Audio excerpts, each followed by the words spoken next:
gotta spend time with your kids. You do, but a father really don't have to spend like time like a mother. You guide your kids. That means you let them walk. You don't say step here, step this, step this, step this. You let them walk and you guide them back. As he venture off and he hit those 12, 13 years old, you start asking what kind of place you got. You dealing with girls, you guide them. You don't have to like be there 24/7 and sit up under them like that. That's what Esau puts. How the fuck you gonna do that in the kingdom when we got 1,000 kids? You know what I'm saying? The Lord said, little one shall become a strong nation. So, that don't make sense. So the mother that deals with that nurturing process, and the father, he don't even have to be around like that. He can show up maybe like 2-3 hours a week and give his kids some knowledge. Ask him how he doing, maybe support like a game or something he at, and go about his business. Then when he come back and you see him, he gonna be happy to see you. Because scarcity adds value. The more scarce something is, the more value it is. But you kind of like around every day, oh, that's dad, he's on the couch, whatever. You know what I'm saying? But if he don't kind of like see you like that, because as men, we venturers, we always ventured out. You know what I'm saying? And explored and did things and then came back. Then you see your kid, you like, all right, he's going off track a little bit. Oh, he's becoming that age. He's 12. You know what I mean? He's going to be into girls. I need to start talking to him. I need to start dropping Jews on him. You guide him, but you don't have to babysit him. But this world teach you to coddle, especially your boys. You got to coddle them. You don't have to fucking coddle them. You guide them. A guy is like, yo, I'm going to let you walk, but as you drift, I'm going to pull you back in line. That's all you got to do as a nigga. That's all you got to do. Like I was gonna say, I believe in the Roman Empire, what they would do is you would have the head of the family, which would be called the patron, and he's like the father, and pretty much like you were saying, his son wouldn't really meet him like that until his son was about 12 to 14 years, and that's when he would be introduced to the father, because then the father's gonna start teaching them the craft, how to do this. Like they do that with a lot of kings and their sons. The scriptures say that he's under tutors until he becomes of age, right. And then he gets introduced to the father, which then shows him in the way. So like you'll have like Alexander or certain of these kings who are able to go to war or take up that position at a young age, 18, 19, 20, because from 14, 13 on down, on up, they've been being taught by their father, like, all right, now it's time for me to teach you what you got to do. And they still in that kitty like mentality. So them masculine vibes and traits, you can still probably teach it to them, but it's going to be hard to do that when that mentality hasn't been broken. Chick I deal with her son, when he turned his point, he had a bunch of action figures that he collected from the top of him up. When he turned 13, his point, nobody told him to do it. He took all his action figures and gave it to his little cousins. He just did it, you know?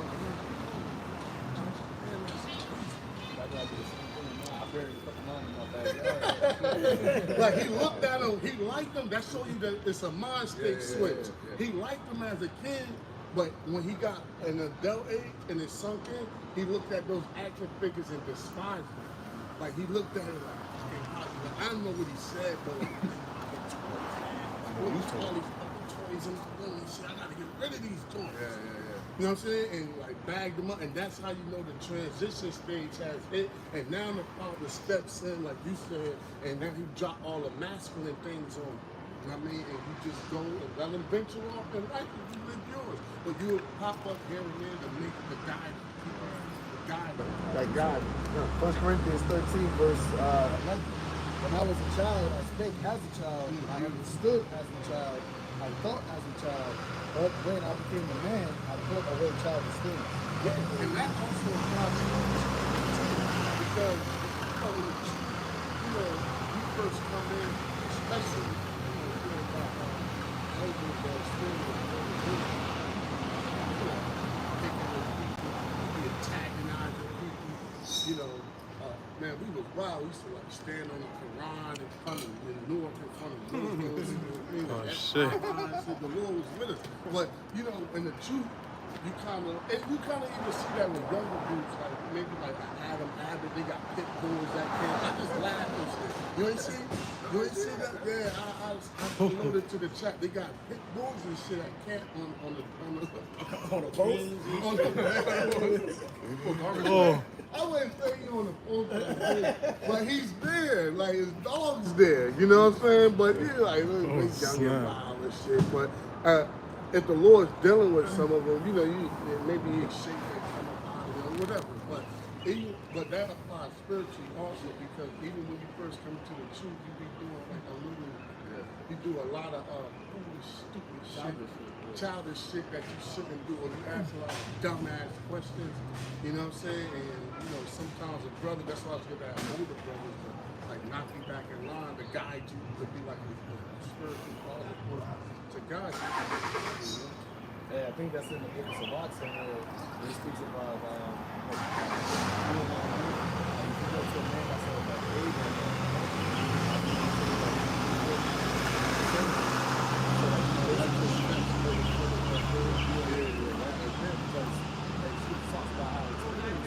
You can't teach experience. You can't teach something that you can't learn experience except by going through it. Like, I can't teach you experience. Right. You know what I mean? And that's why having elder, having somebody that's going through something, that's why YAHAWASHI, he had to go through it. You know, he paved the way for us. And that's why he says that he's a high priest, that he basically understands our infirmities. You know, because he experienced it. He experienced it, you know, way worse than any of us would be able to experience it. So he understands it, and he knows how to he knows the right words to give us through the scriptures on what we need to do in order to endure today. Because if he never came down, if he never actually went on the cross, he tells us. Now, of course, he could, but it means more when you know that your Lord went through it also. You know, it means more to us that you know what it feels like to be ridiculed. You know what it feels like for the world to hate you. You know what it feels like to you know, be against everybody being against you, your family coming against you. It's way more stressful when you know you think you might do something by yourself. Say like Dave Chappelle at the joke, he said he be hanging around lines and they talk about coming up in the projects. And he be like, well, man, that sounds rough. But he was like, well, at least all of y'all was in college.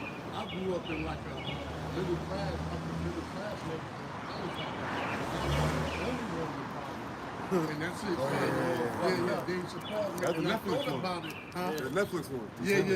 And I thought about it. I'm like, man, that's some real shit. When you going through something and you feel like you the only one going through it, that shit be hard to stomach. But you come around other people like, yo, nigga, we got fucked up mothers and our fathers left too. Yeah, like, yo, you think you eat peanut butter jelly? Shit, I had just peanut butter.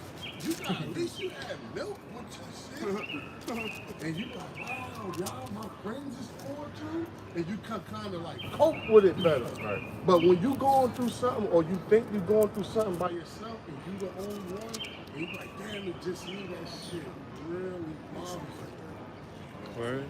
Ecclesiastes 32 verse 7. Speak, young man, if there be need of thee, and yet scarcely when thou art twice asked. Let thy speech be short, comprehending much in few words. Be as one that knoweth and yet holdeth his tongue. If thou be among great men, make not thyself equal with them, and when ancient men are in place, use not mean words.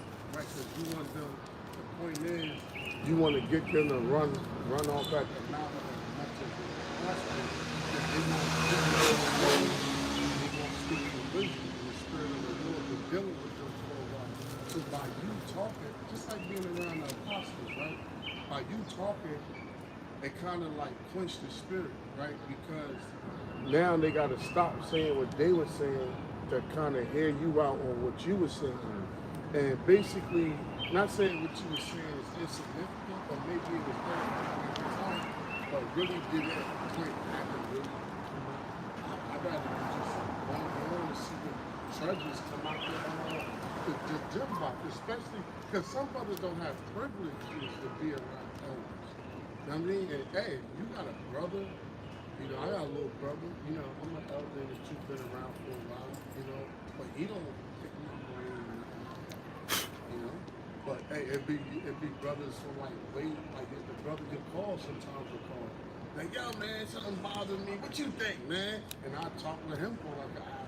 You know what I'm saying? And he be appreciative, like, yo man, thanks for, answering my call. I know you're busy, you working, you doing this, you took time out to talk to me. You know what I mean? Everybody don't have that.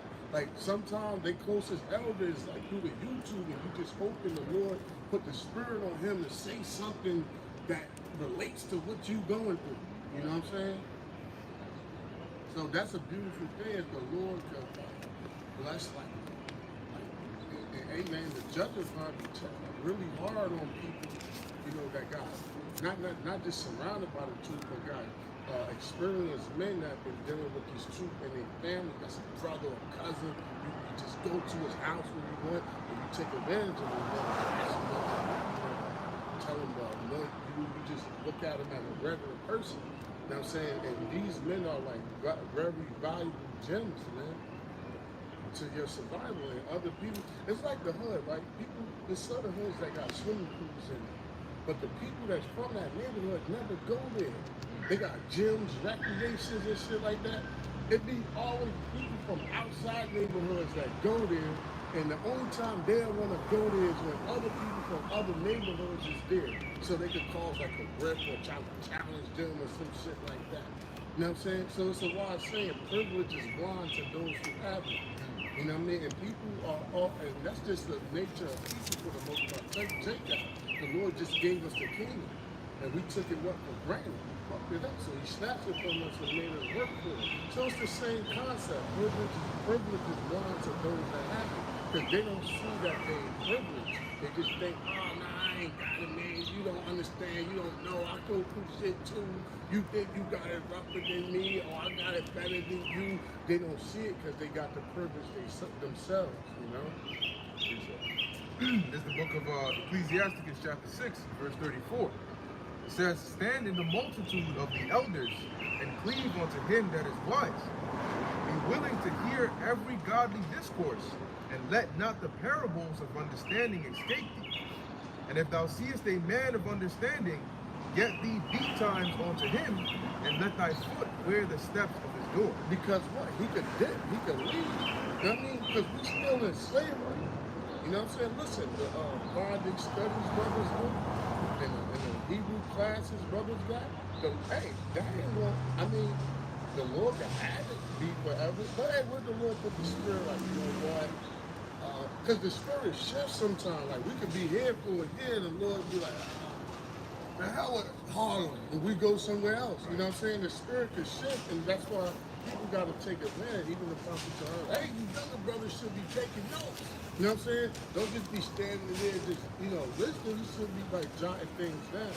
Because your memory can only hold but so much, but your notes is something you always can refer back to. Like they tell people in the medical field, never give away, because biology and all that shit doesn't change. The human body is the human body. Never give away your books. Never sell your books or your notebooks, because you can always refer and reflect back to it. You know what I'm saying? So it's the same thing when it said that you blessed to have an elder, or be around an elder, or have a elder phone number. You could call him up or sync up game if he's willing to talk to you. Hey, some brothers will tell you in certain things, like, nah, man, you can't talk to the elder. Like, yo, it was him. And you're like, oh, huh? They're like, yeah, like, well, he's a brother, he ain't no dummy. I won't tell you to deal with him and he just low as you in the spirit. But like, yo, you can't call him. You know what I mean? Other brothers that's looking to talk to him, you want to think you're going to jump line? You know what I'm saying? So, like, other brothers trying to reach out to him too. Hey, the brother work, he got family, kids, this and that. He told like 4 or 5 people. Because brothers be having divisions in other states. You know what I'm saying? So you can't just come along like, hey, give me your phone number. Hey, one brother, hey, I forgot who it was. One brother asked the brother, Elder Atazamon, from his number. He shut him down. It was respectful, though. He was like, nah, man, I don't be giving out my phone number. And he kind of like, it don't matter who it was. The point is this, his face kind of like dropped a little bit because he was like shocked that he like turned him down. But like, yeah, hey, brothers that's of value got things to do. Because guess what? Imagine if like Apostle Rumlow just gave his number out to everybody. You know what I mean? Ring, ring, ring, ring, ring, ring, ring, ring, ring, ring, ring, ring, ring. Scarcity. You're gonna be like, yo, you're gonna be like, yo. You gonna be like, yo, and you gonna be like Jethro told Moses, like, yo, nigga, you about to self-destruct. You might spike your phone, yo, too many brothers calling. Yeah, you might change your number. And it becomes like that, you know? But I wanted to bring out the point also with women, I'm gonna pass it to you. When women also was in a house with the homosexuality and lesbianism, they was able to protect the child, because a lot of children, that start from Esau's attacking the children, you know? Right. You got children that's toddlers in 9th grade, 6th grade, 7th grade, talking about when they want to deal with transgender and so on. So they're attacking the children.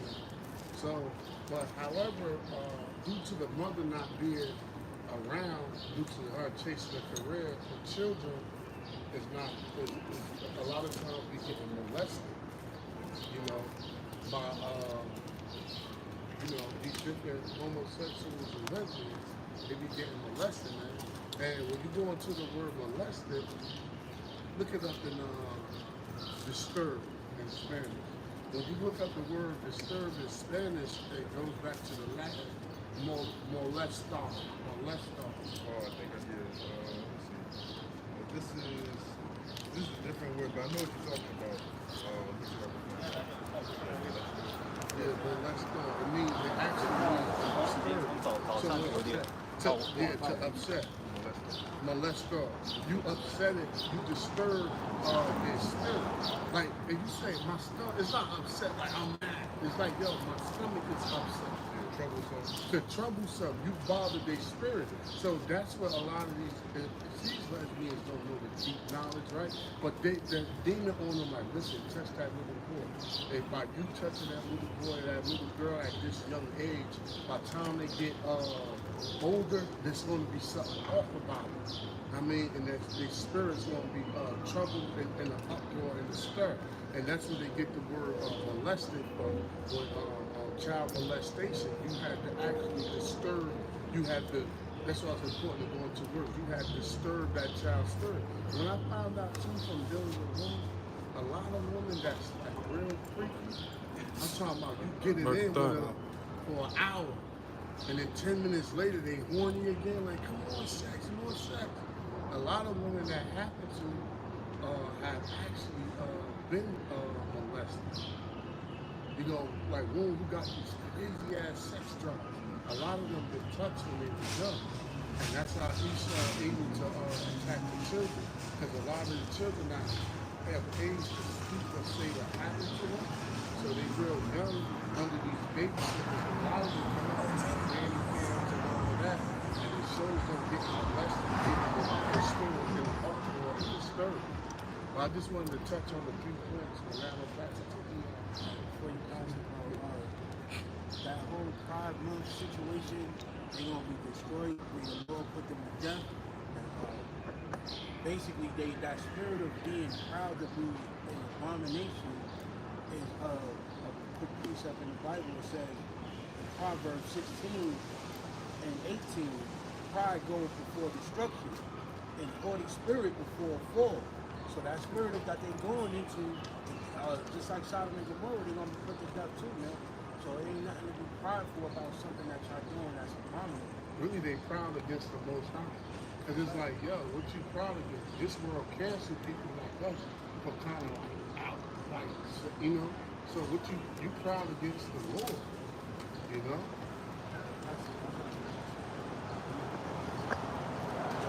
No, but that's absolutely right. And when you go, I believe it's in Ezekiel the 7th chapter. Lord said that he's going to recompense the abomination. He's gonna punish Israel according to their abomination. You know, and so like the elders just went into about the wickedness of it. The scriptures say that there's a judgment for that. Matter of fact, you get Ecclesiastes 8 and 11. The scriptures say that because it's like the elder said, if you look at a man and you have these kinds of thoughts, First off, Yahawah said, if you look at a woman really that's married and you have lustful thoughts, that's already going wrong. How much more for a man? Right? So when you have these wicked thoughts, if you just instantly was turned into fire, you know, or you just got hurt right on the spot, like an electric collar was around your neck, people would think twice about doing that. But right now, not only is judgment not sent out speedily, but this is promoted. It is accepted. You're rewarded for joining the side of wickedness, joining the darkness, the dark side, so to speak. You know, and that's why this place is the scriptures say that this is the abomination of the earth. All right, the mother of harlots. Because this man, even in the East, you have this going there. Actually, as a matter of fact, I was watching a documentary. I think it's called Dancing Boys, and there's another one called the Shame or the Mystery of Pakistan. One of those. And basically, you got men in Pakistan that are popping little boys, you know, like harlots. You know, and this is a normal thing. Yeah, and these men are married. They got women and all that, but since they can't just go out there and take another woman, they pop little boys, and it's normal. It's nothing. And Allah, the daughter was telling me he was in the military. He was in Afghanistan, I think, or Kuwait, one of them. He would like drive through the cities, whatever, and he would just see like men just chilling like in front of their house, whatever. But they'll have like a boy and sit on the lap, and the boy would be dressed up like the girl and shit, and then he'd be like sitting on that, and the girl would be pregnant. Yeah, it's normal shit over there. And you think, right, with the pride and the love that they got over there, you know, I mean, if you say anything wrong, you don't believe in our religion, yada yada, you below us. So you would think these guys would be, I'm sure in their belief, that's often there as well.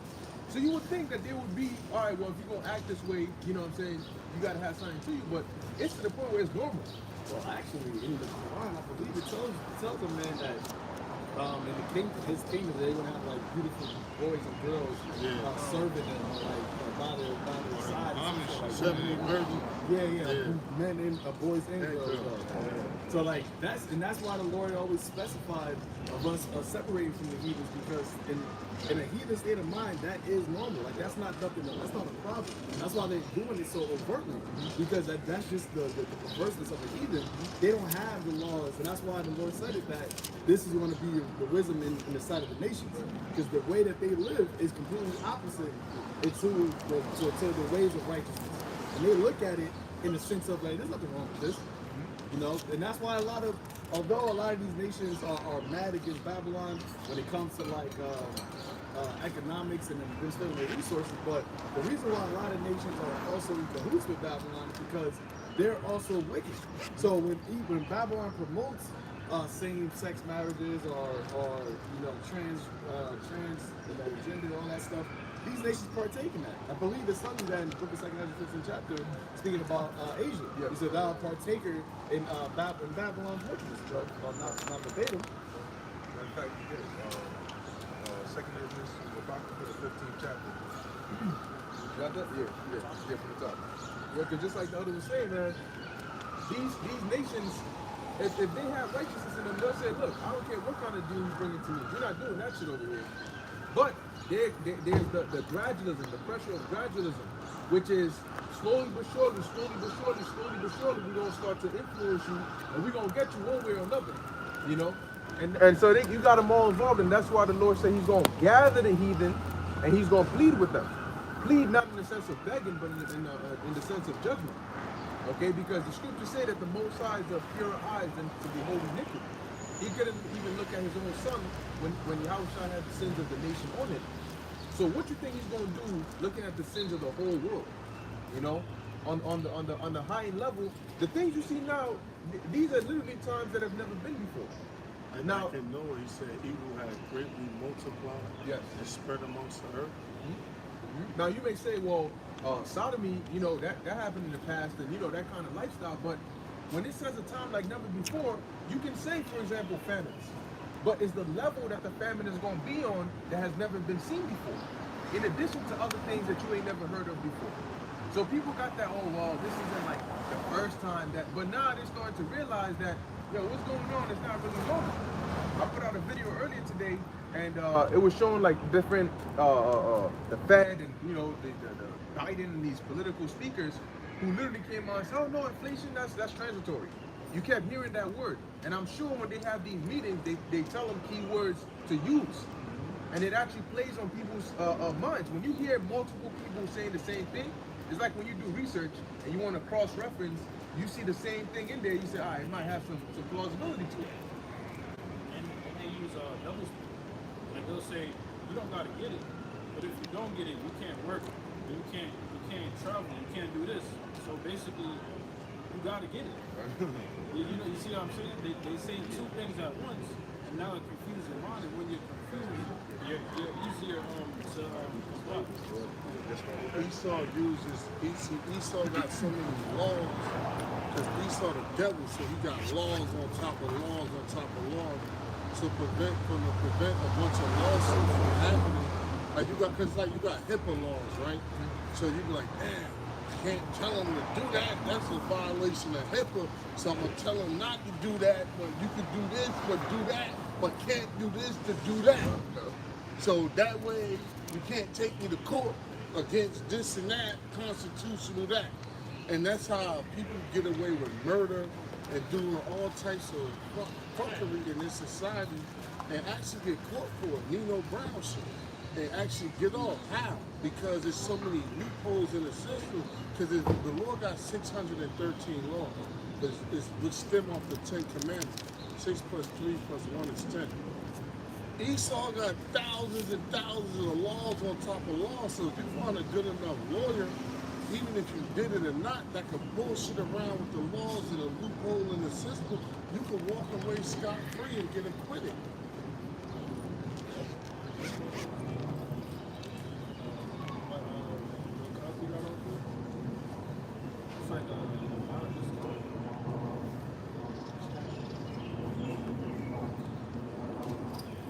It's so good not going to the law because you can get off without committing the act. Something like that.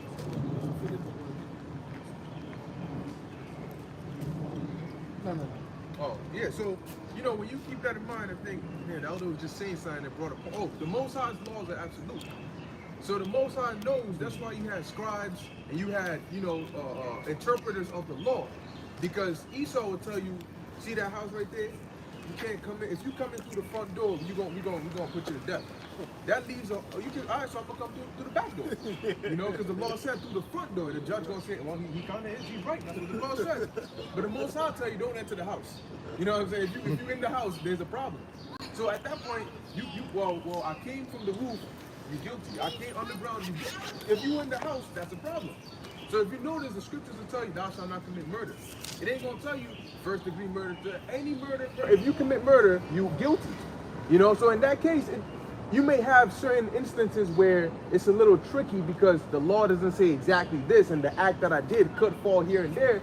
But that's why you would have those councils amongst the priests, and the judges.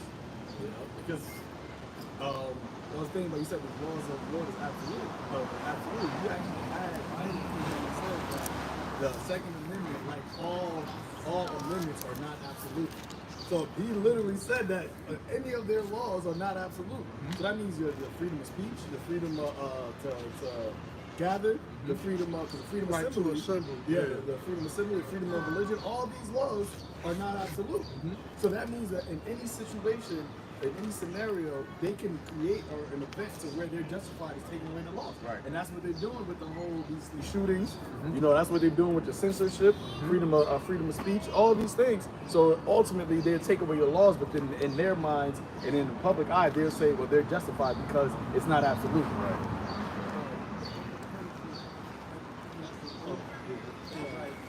Like you said, being a liar, taking an oath to be a liar. Because what they do in Congress, when they pass your bills, they really like undermine the Constitution.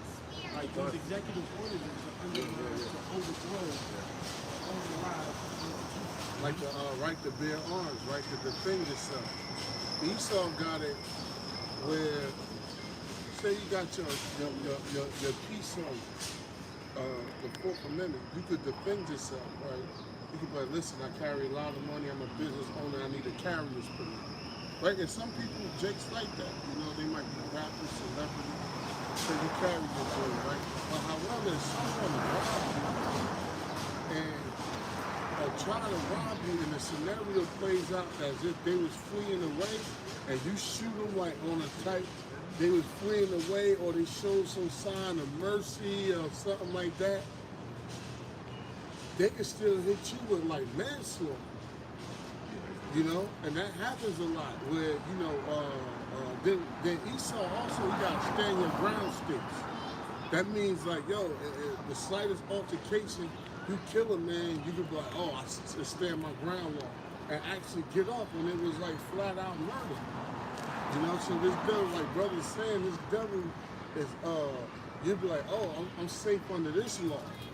You know what I mean? And you go to court and they be like, nah, we gotta book you for aggravated manslaughter, or you're like, what? You know what I mean? You'd be thinking that's why this system, especially dealing with Jake, is just totally unjust. You'd be like, listen, I had my gun was registered, I had my firearm, I had a body cam up, you saw him come up aggressive, he branded his weapon, I shot and killed him. Well, he didn't lift it up. He didn't, you know what I'm saying? Or this and that, like, yo, if he lifted up, you know, the pull of a trigger, that shit can shoot and kill anybody. I felt threatened for me and my family. I defended myself.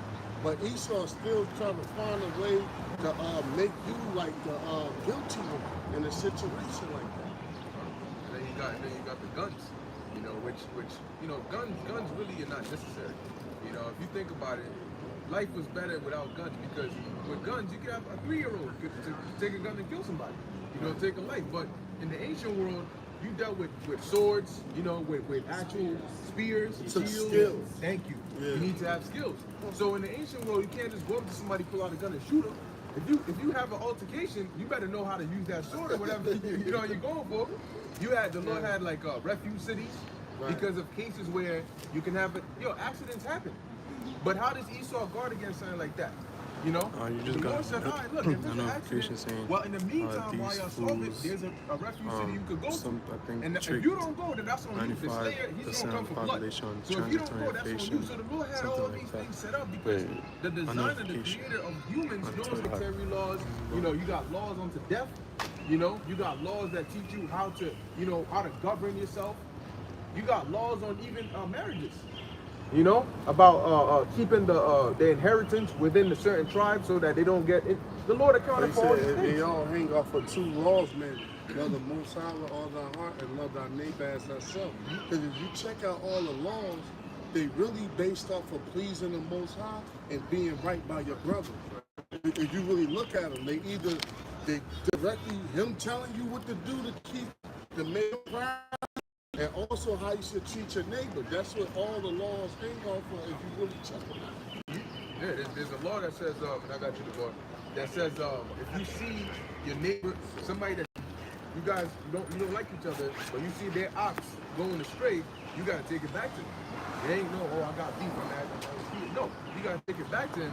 Also, if you see his ass, like, you know, they bear a lot of burdens, so if it collapses, you gotta go there and help it back up. It don't matter if you hate him. It doesn't matter if he cursed you out, you pissed off and shit. You gotta go and that's actually in the law that you got to. Yeah, it said thou shalt not hold a grudge against thy neighbor. So these things, they kill off the ability to keep that anger within you, because you know, you might be upset at the brother, right?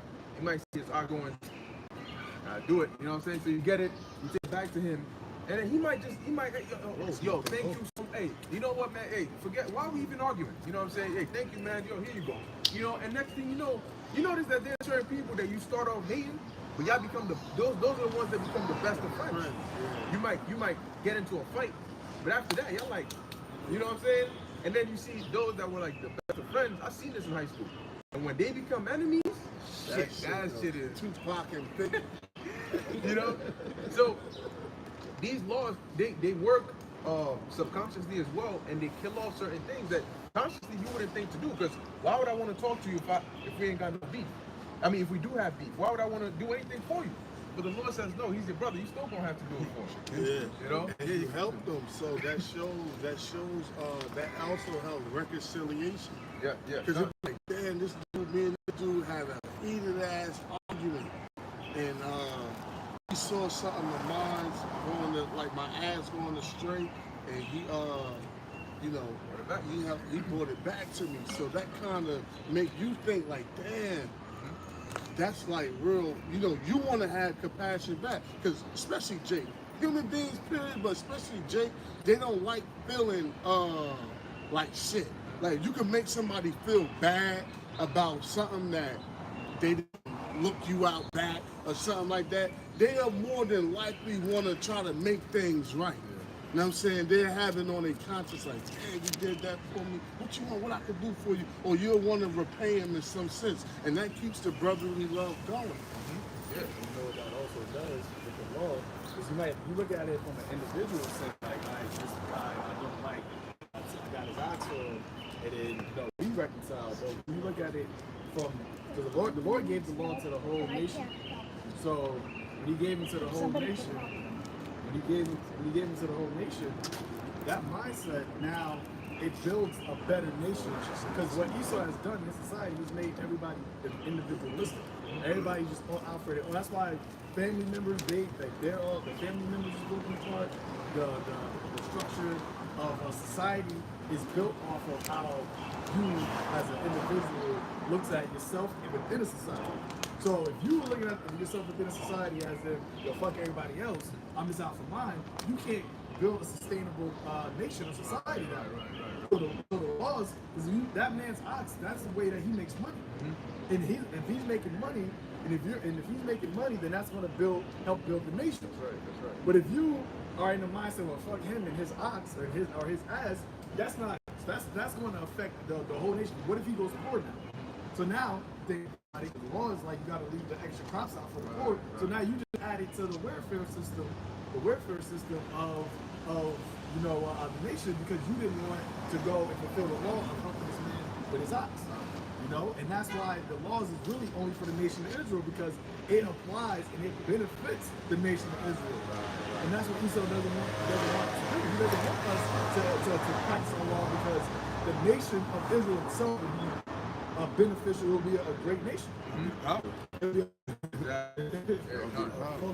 Self-sustaining unit. Yep, and we had small pockets of that in Tulsa, Oklahoma. Most people didn't know each other, but they all had a common idea of, you know what, we're all the same people. We need to come together collectively and build our own community, build our own nation. And what happened? It thrived. Right. You know, because when Jake does anything together, all that energy, man. At the end of the day, we're still Israelites.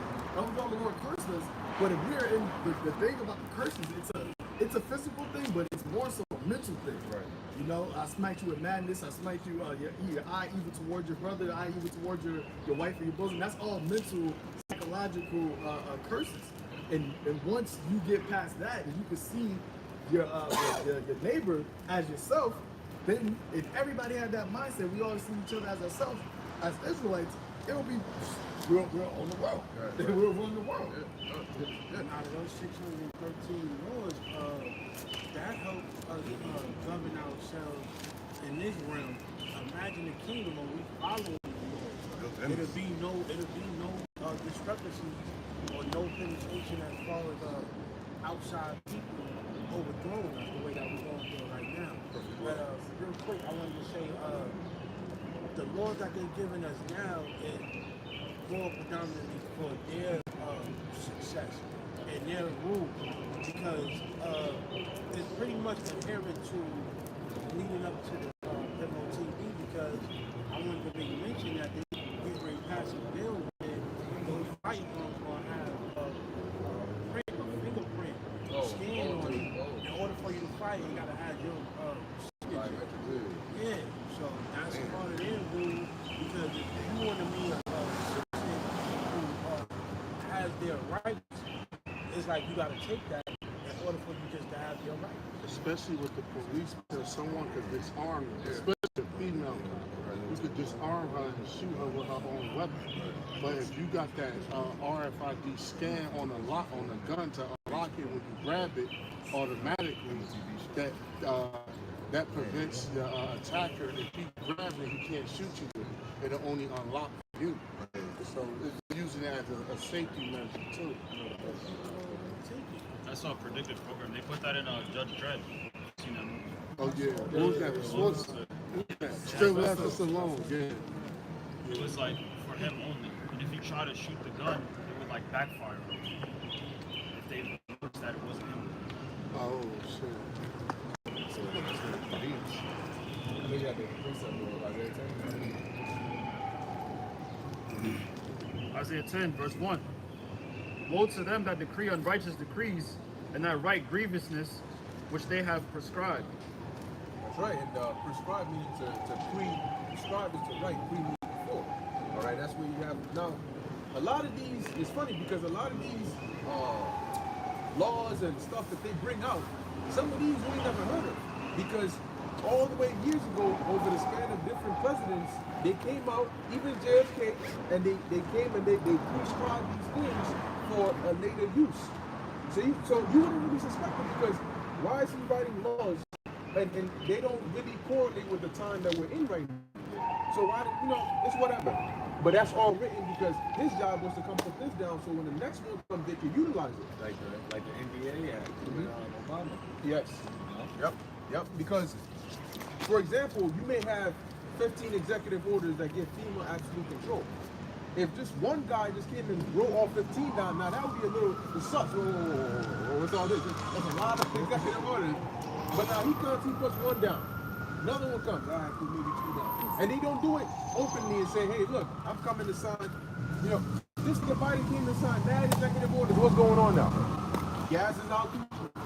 The video I saw, the guy said, ever since Biden came into power, everything's just been going up. You know what I'm saying? The gas, the price, everything's been going up, which is true. And we told people, I remember that day we came to camp after we got voted in, and you have people parading down the street with the flags and everything, like, yeah, you come clapping hands and shit.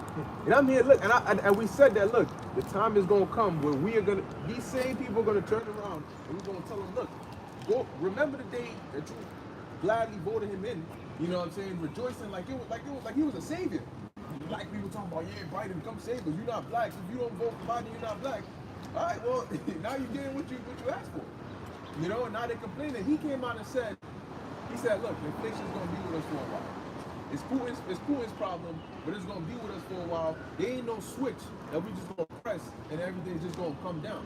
You're gonna need to deal with it now. And the problem is inflation hasn't peaked. So it keeps on going and going and going. The stocks keep going down and down and down, and people, they have a thing, I'm not a stock expert, but they call it buying the dip, which is when they suspect that it's going to cap out and bounce back up.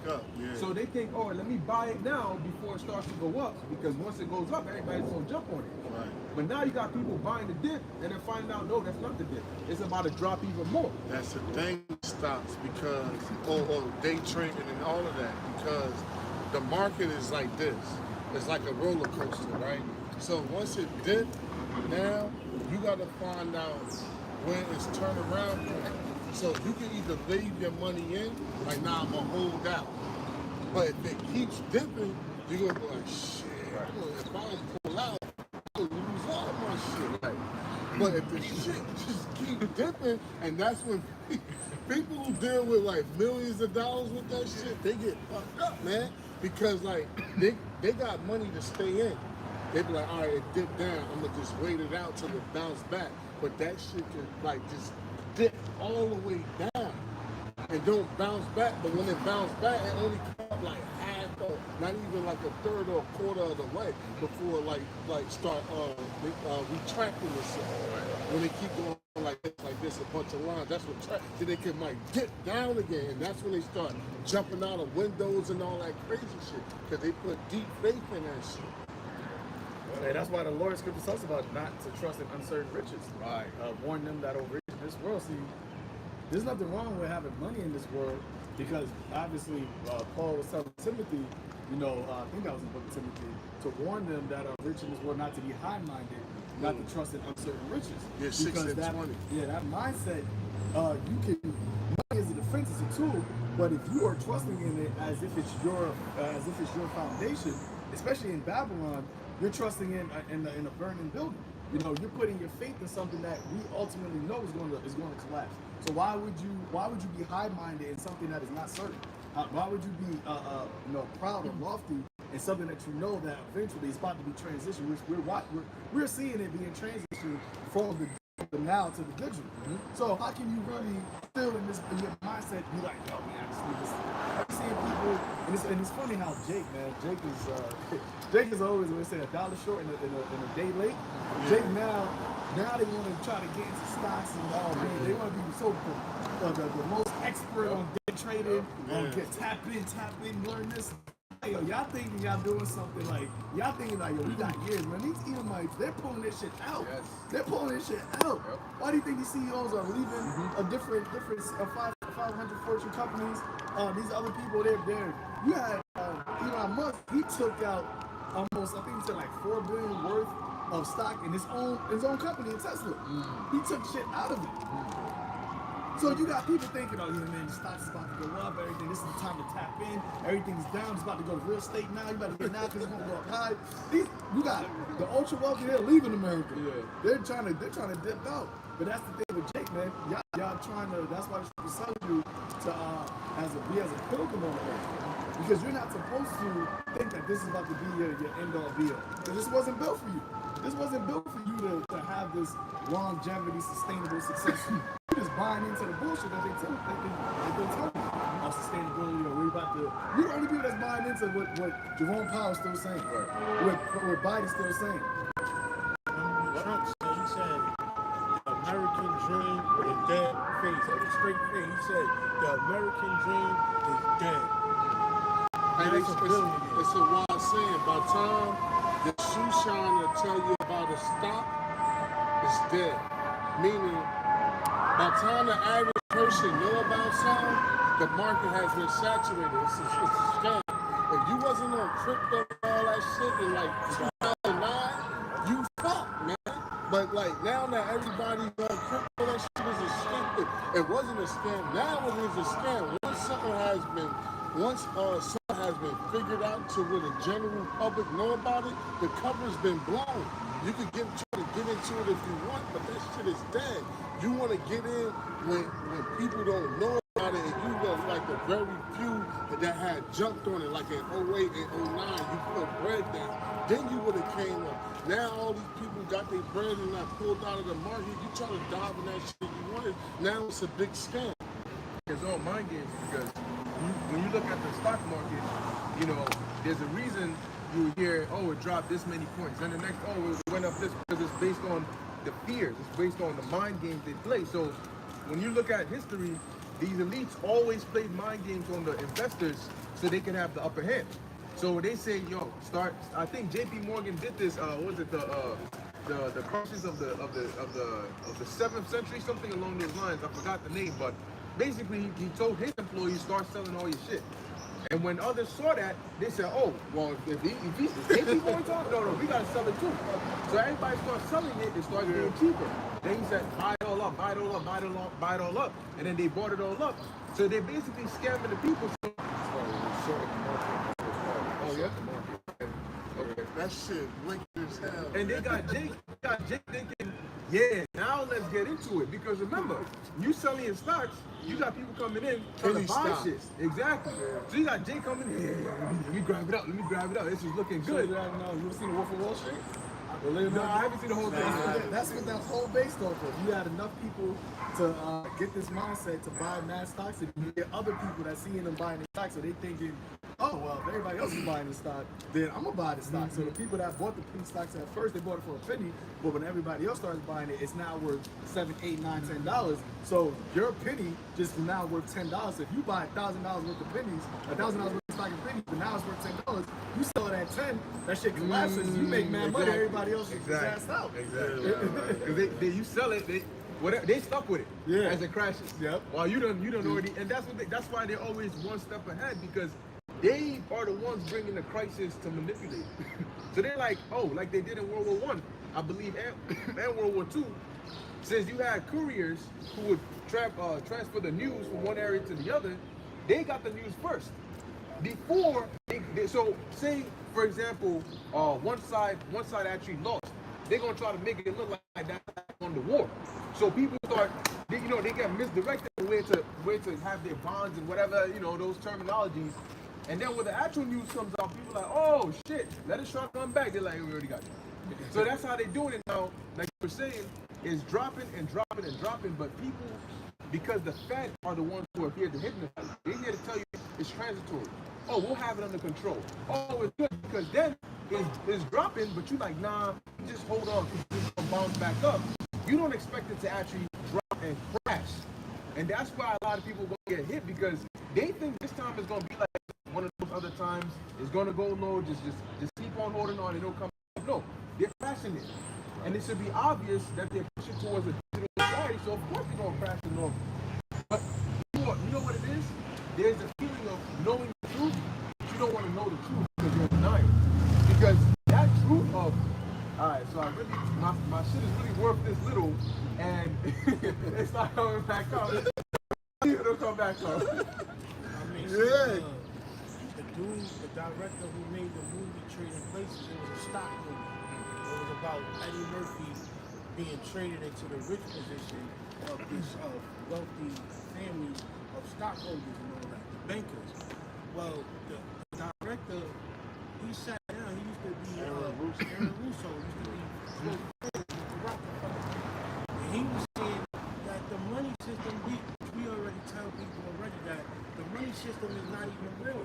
It's fiat money. So the stuff that they're playing with in stock exchange, it's already depleted.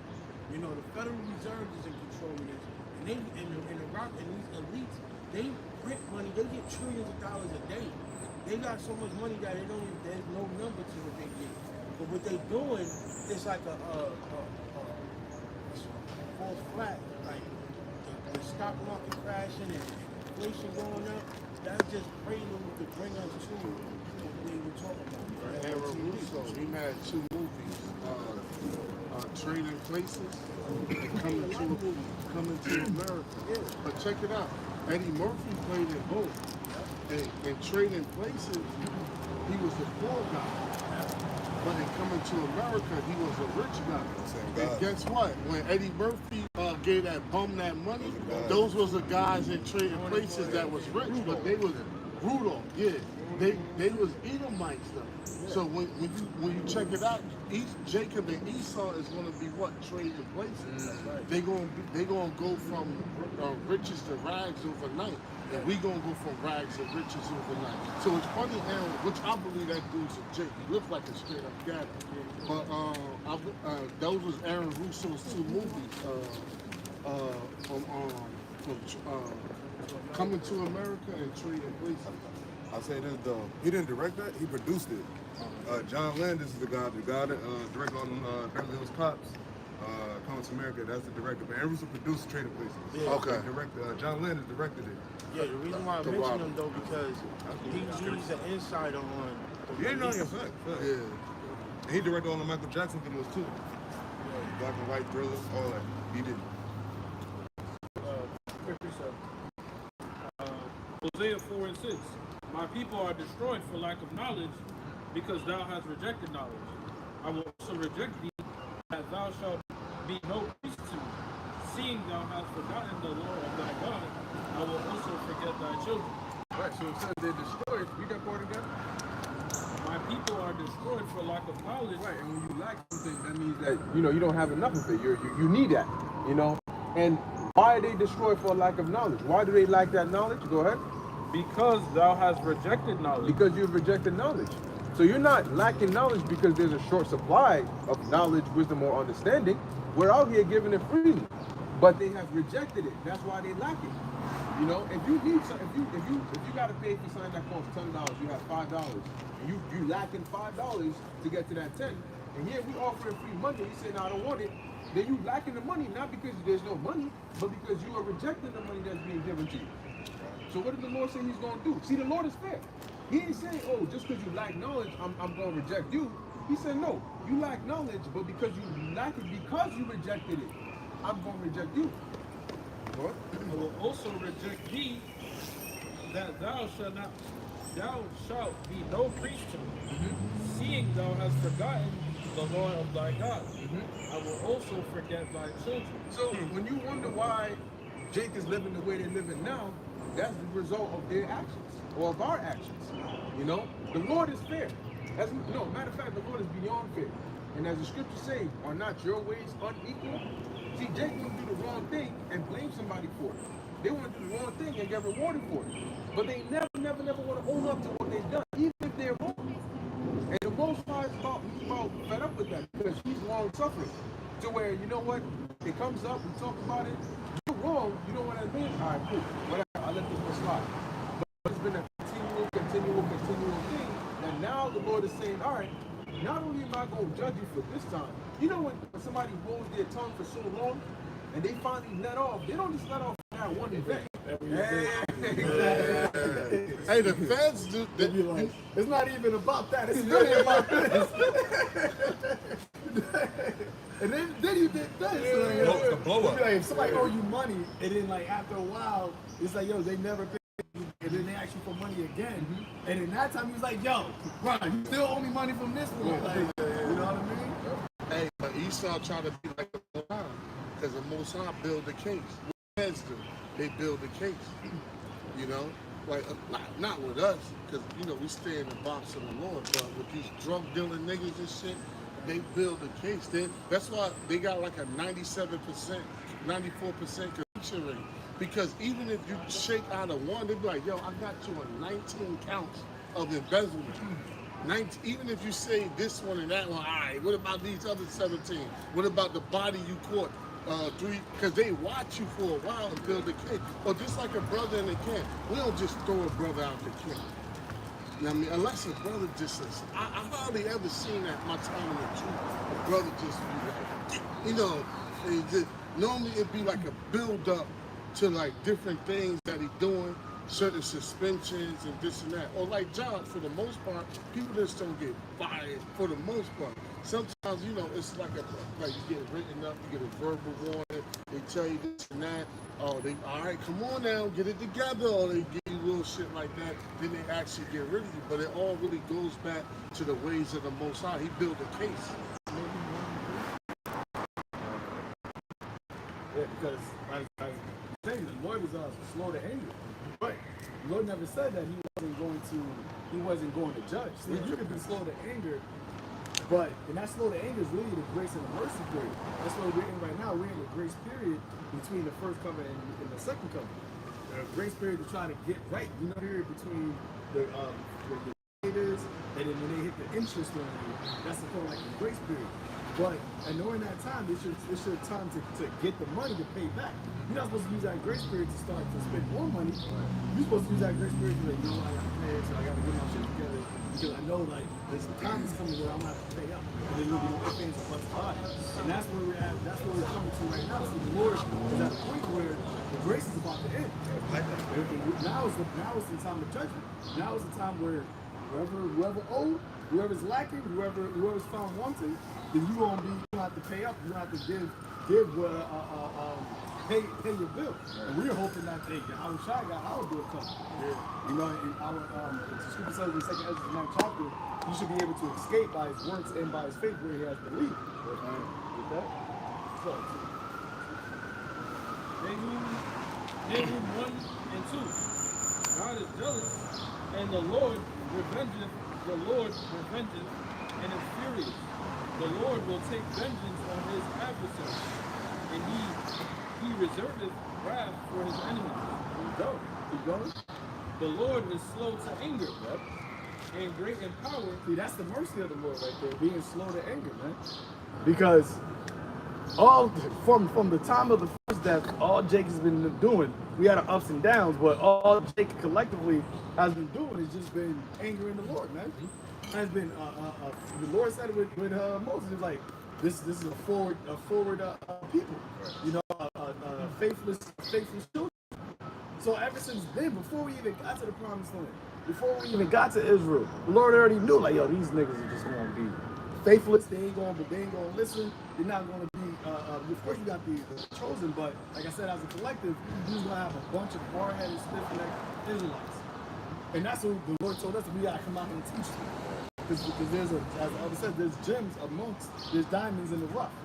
But the Lord is angry at the multitude of the wicked of our people, because you have no reason to doubt. You have no reason to be faithless. You have no reason to not go to not. Lord never gave us a reason to doubt.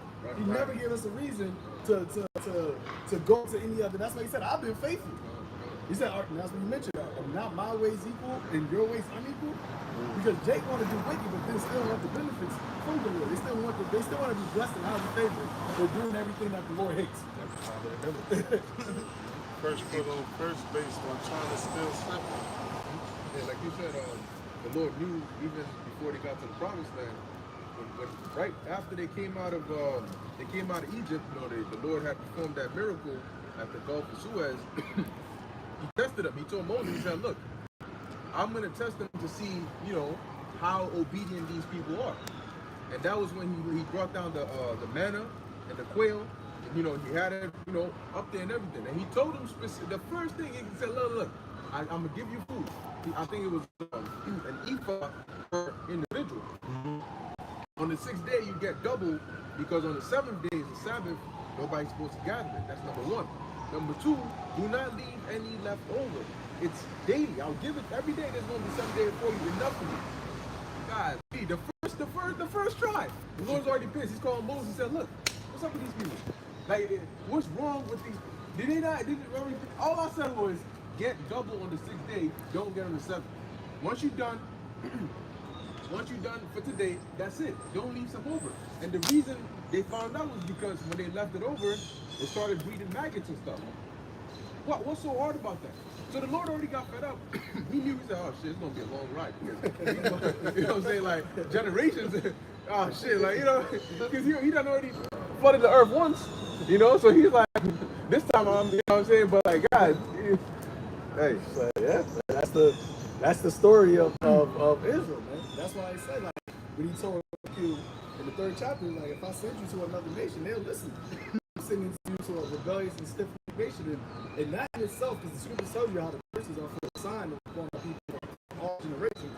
That in itself, the stiff-necked and the rebelliousness of Israel, is in itself as a indicator that we are people, man. There is nobody else more of rebellious than Israelites, man. None. And they'll find any excuse, any reason to be rebellious. Nahum 1 and 3 continues. The Lord is slow to anger, great in power, and will not at all acquit the wicked. And that's righteous judgment. Okay? People want to be, we want to be acquitted, but we want to be acquitted because of a good behavior. Right. You got Jake that's locked up and still murdering. Why you locked up? I'm trying to get out on good behavior. That's what Jake is doing right now, man. Going to the water, yeah, you know, I'm still, I think I should be able to get up. Let's kill like 17 inmates. Yeah, but you know, like, I think I deserve a second chance at life. The Lord, nah, you're not getting acquitted, man. You're not getting acquitted. And you're going to come to the lawyer. You're going to come to the lawyer, YAHAWASHI. Yes, you think you get me out? You think you get me out? Mad blood in your hands. You think you get me out? Like, yo, I just see you kill the dude right there. Don't worry about it. Don't look at that. But no, you get me out of my, they get mad when you're like, no. That's rebelliousness of Jake, man. Just be like, sorry, but I will not be representing you anymore.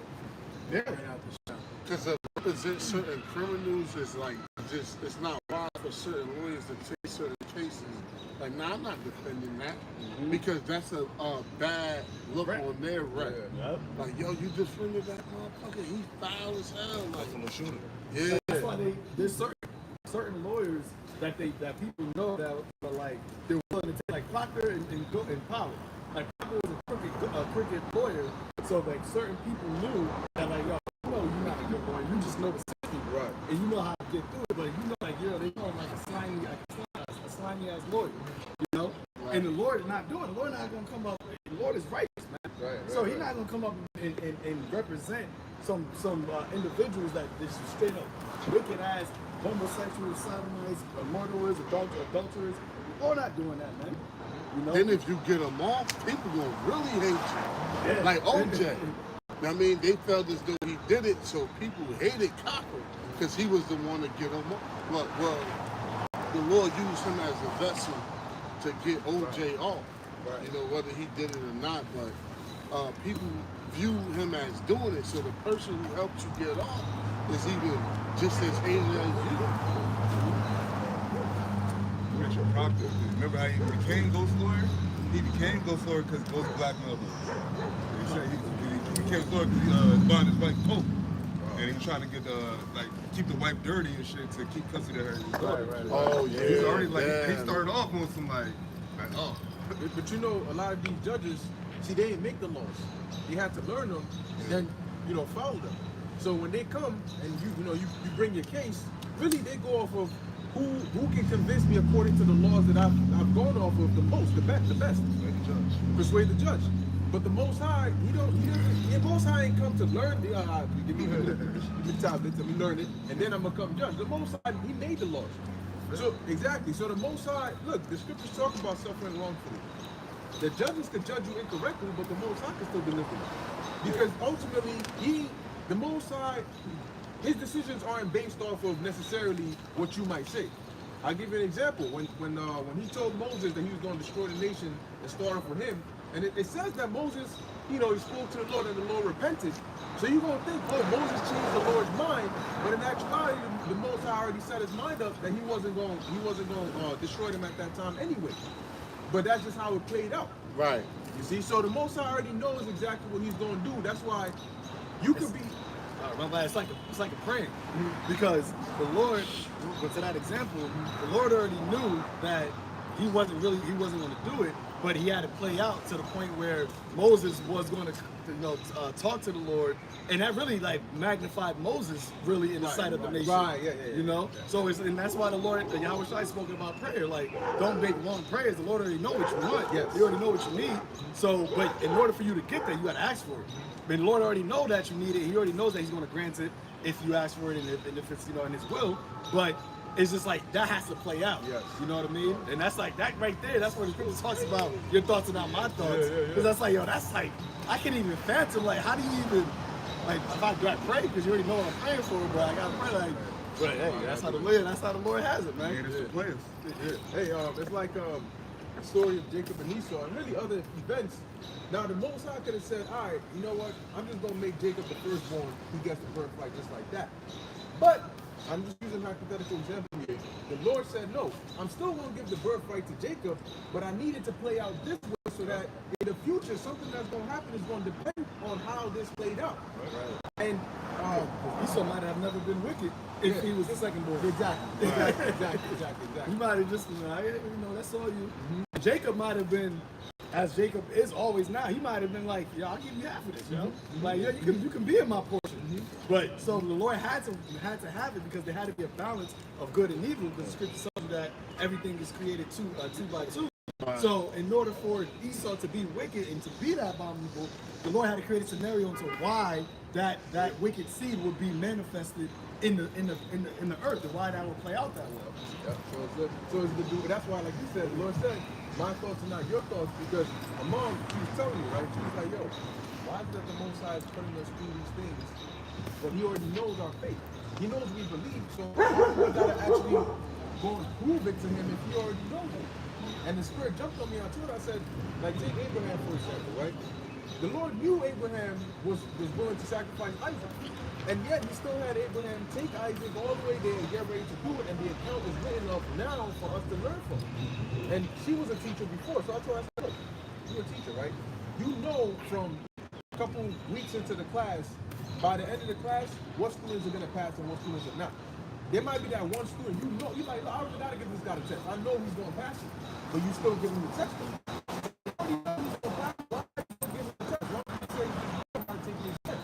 You still got to have it on record that he took the test, even though you already knew ahead of time what the outcome is going to be. Because in case in the future you got to make reference to it for whatever reason, you can. So that's why, certain things the Most High does, you look at it and say, speaking as a man, damn, Lord, you know, things would have done a little better if you had done it this way. You know, and it just looks that way. It's like, damn, wouldn't it be better if the Lord had just done it this way? Why he have to go through it? Why did we go all the way 40 years in the water? Hit everybody with a stroke and taking the rest of it. Yeah. But then later on, there's a reason. Somewhere, somehow. And you're going to look back and say, oh, Lord, if I had done it the way I thought, this your whole shit would have been collapsed. The names written aforetime was written for our learning. Right. And we do that as gods with a lowercase g. You do that with Eve. I find myself doing that. I'll be talking to her and asking her shit that I know the answer to. And she be like, why is you asking me this? Like, she be like, yo, you way more intelligent than that. Why is you talking to me about this? I be like, I'm just making conversation. Instead of us just sitting in the car looking at the fucking sky, driving down the turnpike. So I'm just talking, I'm making conversation, but a lot of shit, sometimes it be shit that I like already know, or like, oh, some shit is just making conversation. With men, sometimes you could deal with brother, you talk more logic, like the Lord, but Eve, you know, like, so I just talk to him about some shit, why?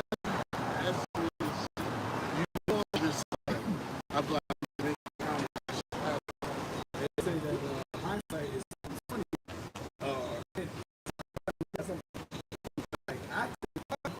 Like you see, like, damn, I couldn't believe this. But the Lord declared the end from the beginning, so that there is no hindsight with the Lord. The hindsight is the foresight. The foresight is the hindsight. Yeah, that's deep. like Go 1 deep, not 2 deep. But that's why the No, Lord. that's heavy though. But that's why it's like that. That's why the Lord. That's why He's on that level, because, and that's why the Scripture says that all things work together for the good of them. And that's the only thing that you got to really have faith in. Now, no matter what situation, no matter what circumstance that I'm put in out here, but they already knew, like what Paul said. Now it's henceforth for me laid up a crown. So like he was looking at it from the sense of like, yo, this ain't really nothing, because I know like the Lord got me anyway. And then that's it. But that's the faith. That's the hour of temptation. That's what Esau is going to attack. Why everything is happening in the world, why they transitioning to the charagma, is because the Lord is allowing Esau to attack who really got faith. Right. That's why YAHAWASHI said it. When the Son of Man comes, shall you find faith on earth?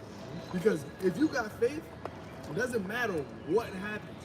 That's like even with you have a girl. Like, yo, you'll be like, oh, not my girl. And you see a nigga say that, and you think he a simp, because like we know that these women there's nothing righteous, but you got niggas that really say like, I don't gotta worry about my girl, not do that.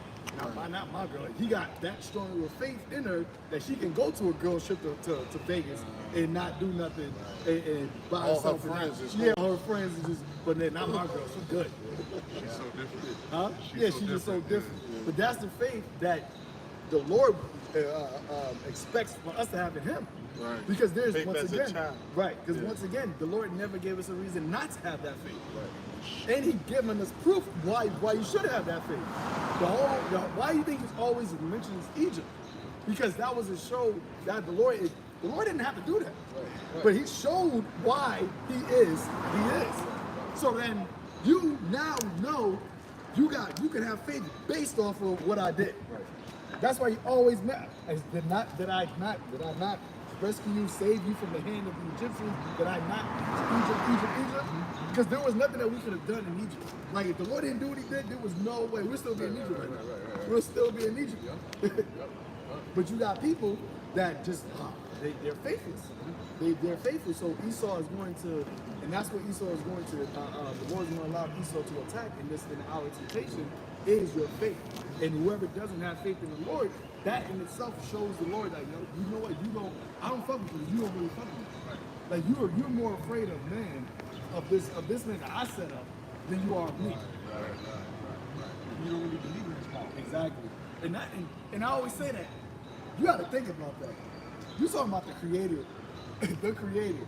You're telling the Creator, I don't believe in your power. Right. He created everything. Everything that you can imagine. Things you can't imagine. But you're telling Him, I don't believe in your power. That's why the Lord is so furious. It's to me, it's like, yeah, we got sins, but He already knows that our sins are short. And that's why faith is the number one thing. Yes, we're faith-based Israelites, because faith is something that you really can't quantify faith. Like you either got it or you don't. You can't measure faith. You know what I mean? Like everybody got their own measure of faith, but you can't measure faith. You see just believe in the Lord and you don't. So the Lord is like, yo, you can fuck up. Like, you might turn fire on when it's happening. But if you don't got faith in you, and I can feel it. The whole thing with King David. King David committed a sin worthy of death, but the Lord can forgive that because he's bigger than the sins.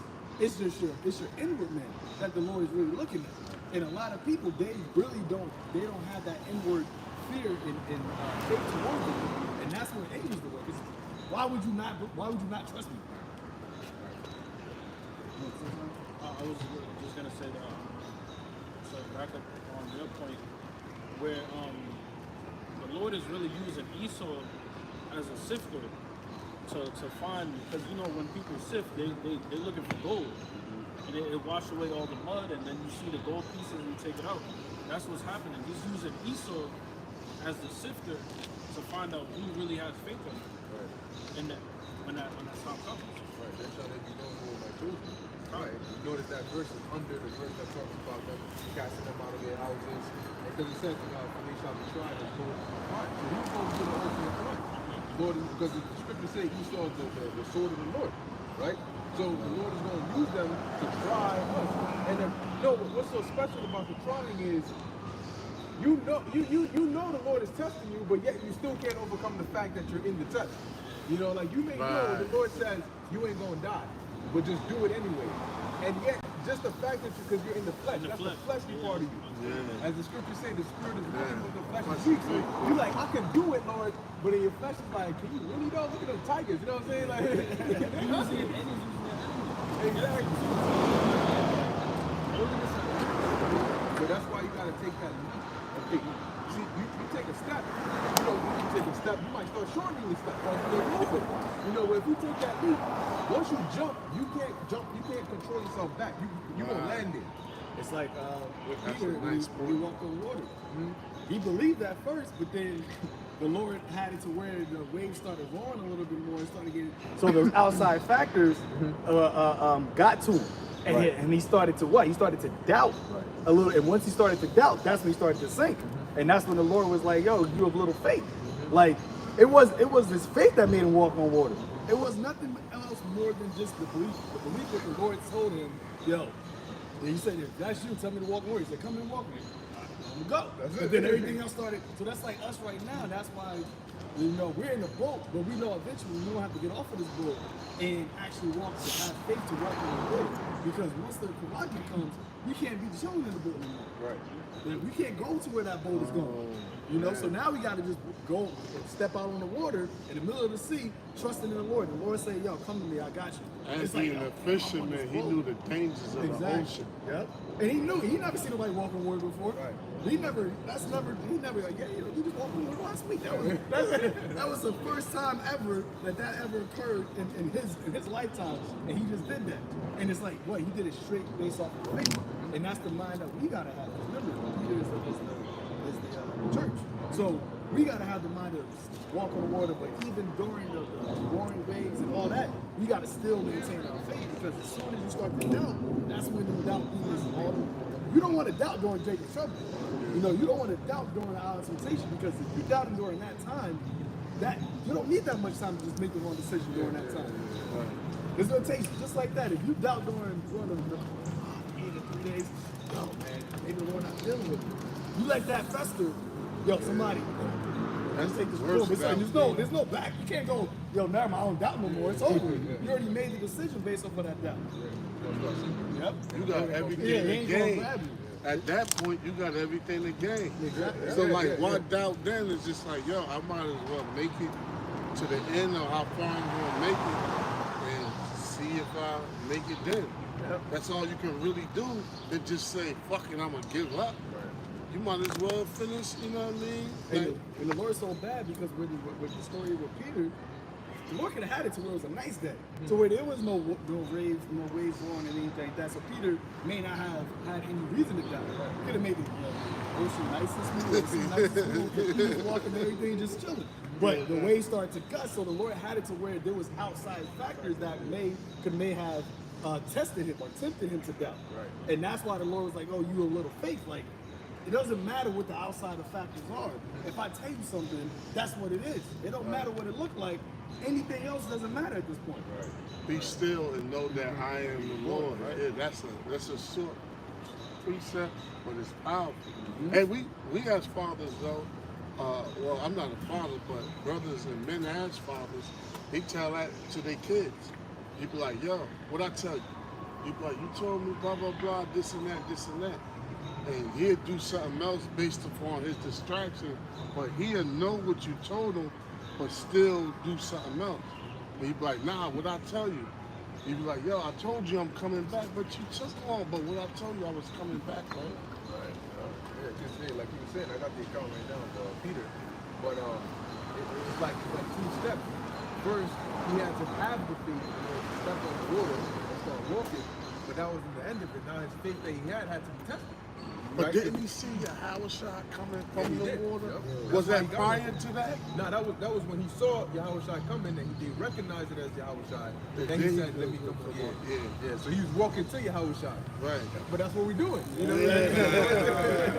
you know, that's the spirit. You know what I mean? Exactly. And that goes to show you that this is not the end of it. You know, us teaching right now, we're doing this out of faith. But now our faith that we're doing this with is about to be tested. And like I say, in order to get something you never had, you have to do something you never done.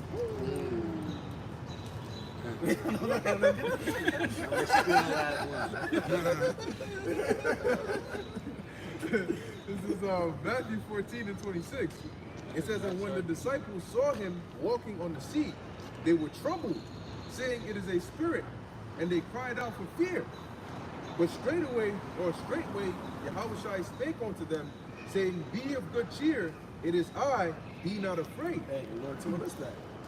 You should have tribulation in this world, but what? Be of good cheer. I have overcome this world.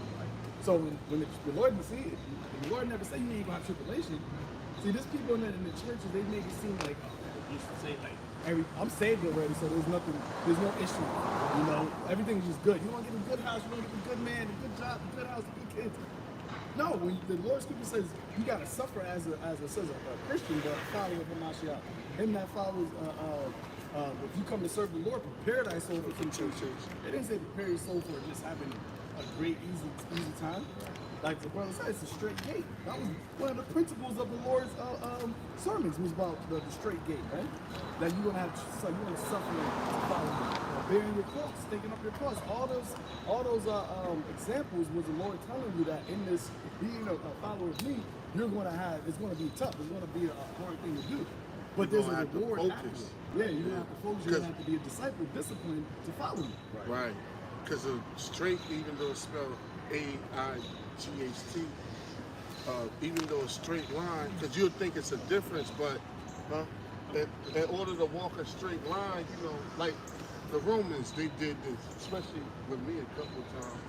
They're like, you know what, the Lord's mercy, I'm not going to give you a breathalyzer. However, if you can walk this straight line, like with your nose from and like without tilting the line, good to go.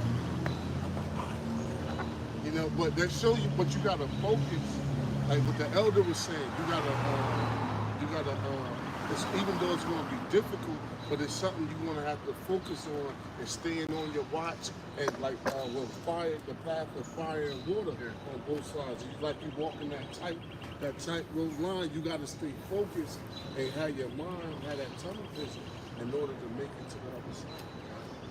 Yeah, that's why they tell you when you're doing that, don't look down, don't look in certain areas because it will throw you off. Yeah, I did that shit slow it down. Because you have to like tilt back and like put your hand like on the tip of your nose and still like trying to. If the average person, if you like to, you're not doing that shit. Especially when under the pressure of like 4 Edomite state troopers looking at you like this with fucking blue eyes, you on the side of the highway, like that pressure, yeah, you more likely, if you shift anyway, it's no do it again, because they already want to bag you. You know what I mean? You got one time to get this shit right. And that's why the scripture speaks about being sober-minded, spiritually. right. Because if you're drunk spiritually, you won't be able to do that. You won't be able to walk that tightrope. If you got too many cares in this world, if you're surfing and drunkenness, you won't be able to walk the tightrope that the Lord is saying that you got to walk in order to make it to the kingdom. You might try, but there's too many outside factors. You're too drunk off of the ways of this world that you won't be able to walk that straight gate on to the end. You're not in your right mind. Like you notice when you're drunk, you can't remember shit. You know, you're slurred. And when you start going into the world, you'll notice you're not as sharp with your precepts as you are. Certain breakdowns you're forgetting.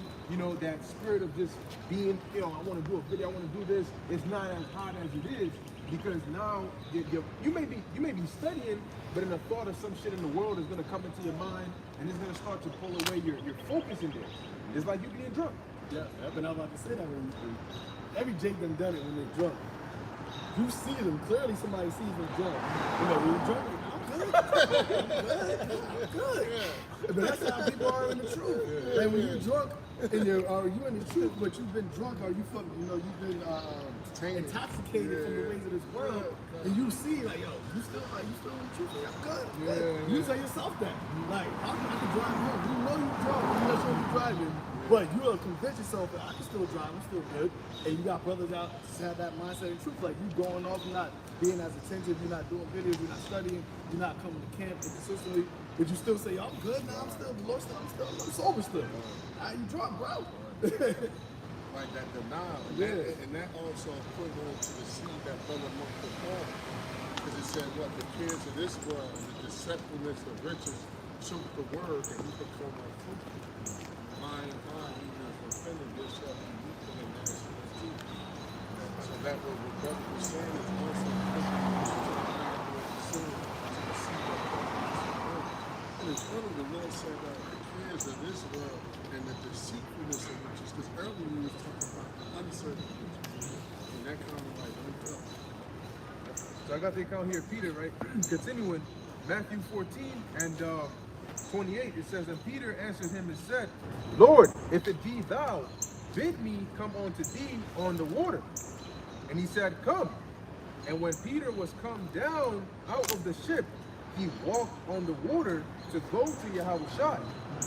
But, and what was the sequence of events? The Lord said that, he asked the Lord, is that you? The Lord said, yeah. He said, if that's you, tell me to come. The Lord said, come. And that's us. You know, the Lord said, behold, I come knocking at the door for you to come up to me and sup with me. I will sup. Open up to me, I will sup with you. So the Lord then is doing his part. You know what I mean? Lord never not held his end of the party. You just gotta have the faith enough to walk, and no matter what, that's what we're gonna read it. Good. So it says here, verse 30, but when he saw the wind boisterous, he was afraid, and beginning to sink, he cried, saying, Lord, save me. Get Hebrews the 10th chapter, verse 31. So anyone that draw back, go into the definition of draw back. Right. Because what was it right there? It said when he saw the winds begin to be boisterous, he was afraid. His fear was the reason why you can't have fear and faith. Fear and faith don't mix. You know? If you're fearful of something, that means you don't got faith. If let's for instance, if I tell my son to cross the street, nothing's gonna happen to you. If he's fearful of somebody hitting him, he will never cross the street. So that means he really doesn't have faith in what I'm telling him. Right. Vice versa, if he had faith in what if I'm telling him to cross the street, nothing will happen to you, he wouldn't be fearful to cross the street because he has faith in what I'm telling him. So that's what happened with Peter. He said when the wind started to rise, he was afraid, and then he started to sink because you can't have fear and faith at the same time. That's why the Lord Scripture says that the Lord did not give us the spirit of fear. Revelation 3:10, fear none of those things which thou shalt suffer. Revelation 7:21, but the fearful and the unbelieving and X, Y, and Z shall have their part in the lake of fire. You sure it's 10:31? 38. Sorry, you know? Because the fearful and the unbelieving are synonymous. Because if you're fearful, you're not going to believe the Lord. If you're unbelieving, you're going to be fearful. And that's why the Lord said, don't fear him that can kill the body, but fear him that can kill body, both the soul and head. Yep. He said, woe to him that is fearful, for he shall not be defended. Yeah, because like you said, he's either focusing on one of the two. One is overriding the other. He's standing on this side. He's either, okay, what I trust your words is going to override the cars coming, or the cars coming and that fear is going to override what you said. Yep. And his decision is going to be made on one of those. Based off of that. Yep. And that's why a lot of people take the charagma. That's showing people, that's showing the Lord that you don't have faith in him. Right. And without faith, it's impossible to please the Lord. You can't take the charagma and also say you trust the Lord. Right. Just like even with the Ikeveki. Yep. You know, that was like really like a test trial run that the Lord showed people like, yo, these people in that rat, Noah Harari, he said it. That's a hard one. I was talking to the brothers like, yo, there was such thing as the Antichrist, there would be that nigga. There would be that nigga. He would be the anti-type. That ass. Because he said, he was like, people don't really trust, people trust scientists more than they trust God. Look what happened when the Crown Rail happened. Churches shut down. Hospitals, those people that was in churches, they shut down and told the people, the pastors told the people in the churches to go see the scientists. So that's who their real God is. It's Esau and his hegemony. They just go to church and all that shit. That's just a show. Yeah. They don't really have faith in their God, because when it came to it, every single religion, all church taking the message. They all came together. First line of danger. It was a universal panel of different religious leaders came together. They all said the same shit. Yeah, all said the same shit. Fuck Islam. Buddha, fuck Allah, fuck Jesus. Listen to Fauci. Listen to Esau. That's the real God. And it shows who those religions are under. Yep. Who they really under league with. Except for us. Yep, that's it. We're not a religion. That's why you had false teachers in here that told you to take that. Don't sweat that. They can take it. Because ultimately, you can't serve two gods. Your actions are going to show who you really have faith in at the end of the day. Like you said, I appreciate you backing up about it being this was like a test one, and it was spiritual because it was on both ends. Test one on the spiritual side, and the test one on the Esau side to see how prepared the people are to and for us it's to prepare your minds, because a lot of things we have to go through now is going to be it's going to be similar but on a heightened level when the charagma comes out. And they're telling people, yo, go take the charagma and so on and so forth. Like you said, that's showing. I heard the most infuriating thing. Somebody's gonna tell me, oh, to have faith doesn't mean that you have faith that if you don't take it, you'll be all right. It means you have faith that after you take it, you're gonna be all right. Man, I slept quiet, bro. See, yo, Jacob, anyway to be evil, yo. Real slick shit. Yo, God, yeah. But I got a precept here. And you know what? A pork chop pastor would be like, that's true. Yeah. That'd be a sermon of it. Yes. Have faith after the fact. That'll be the thing. That's the real thing. That'll be the message. Yeah. Have faith after the charagma. And you got people really believing that they can take the charagma because the Lord is greater than the charagma. I trust to take care of you.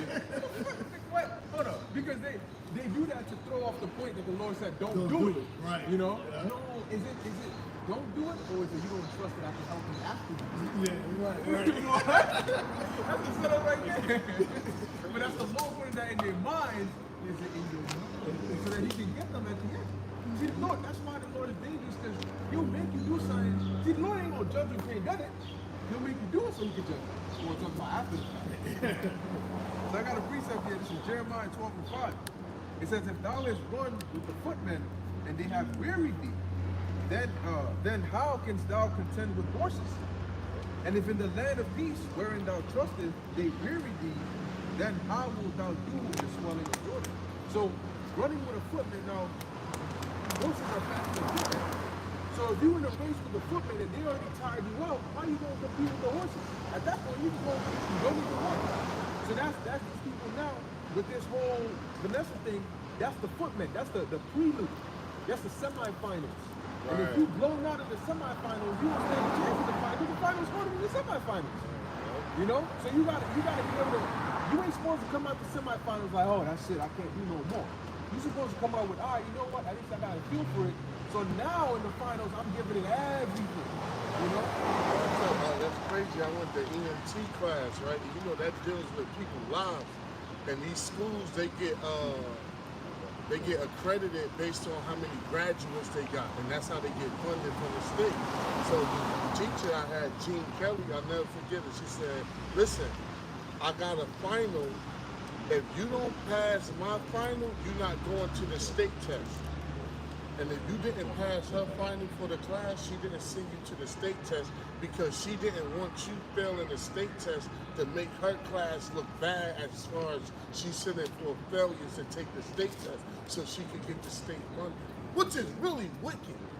You know what I'm saying? Which is really wicked, but when you actually dealing with people's lives, that like, you know, that shit is like serious. Like when you fuck up or do some shit, you know. Yeah, so she kind of took it like that, but you had to pass her final test or she was going to fail you for the whole course, not give none of your money back, nothing, and you can't take the state finals, you just have to pay next time and come back. And people was like crying, broke down and everything, but it's like, yo, you're dealing with people's lives, so they got to be taken like more serious, not like this construction. Even though you can get hurt with that too, but you're dealing with actually like sick people. If you fuck up the wrong thing, you could possibly actually kill you. So I got this here. This is the book of Hebrews chapter 10, verse 38. It says, now the just shall live by faith. But if any man draw back, my soul shall have no pleasure in it. It said the just shall live by what? Faith.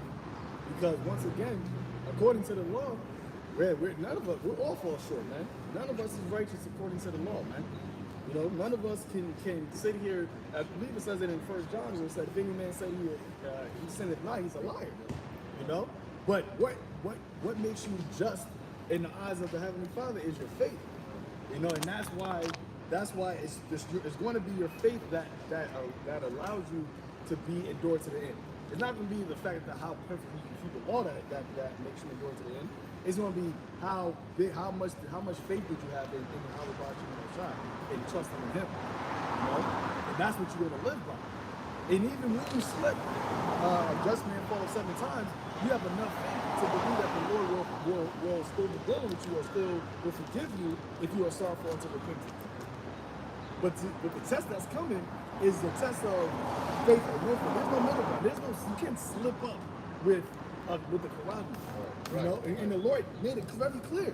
Because you can't even say like, yo, you didn't tell me that I couldn't do it. No, the Lord made it very clear. If any man does this, this is the penalty of that. So it's either you trust Him or you don't, and your efforts or your actions are going to show whether or not you really trust the Lord or you don't trust the Lord. Yep. So I looked up the word draw back, and it says here you have to withdraw. It says of a timid person. If you go into like timid, that's like somebody that was like, it even says like to shrink. Or like to be like curl up in the corner, like let's say somebody wanted to fight you, but you were timid. Like it's kind of like like nah, like it's like fear. Yeah, it's not like you drew back because you had something to do. Right. It's like you drew back based upon fear. Right. So it had to been an opposing threat. Right. Which is like Karaki. Yep. Which is ultimately Esau. So in the eyes of the Lord, because remember the scripture says the Lord is a man of war. So if the Lord is a man of war, David said that the Lord teaches my hands to war, and the Lord is telling you, yo, like you go up against him. Go up against him, and I'm gonna be with you to allow you to defeat him. When you go up against him, you see him, and you're afraid, and you are timid. The Lord said He's not gonna have no pleasure in you, because now that means you're doubting His power. You're doubting the Lord's skills in warfare. Right. And He is the ultimate war. Every time, that's why the Lord said that David was out there, a man after His own heart. Every time David went to war, before he did it, he consulted with his war master. Yeah. Should I go? He never said, yeah. The Lord never said, there, go. And King David was like, yo, right.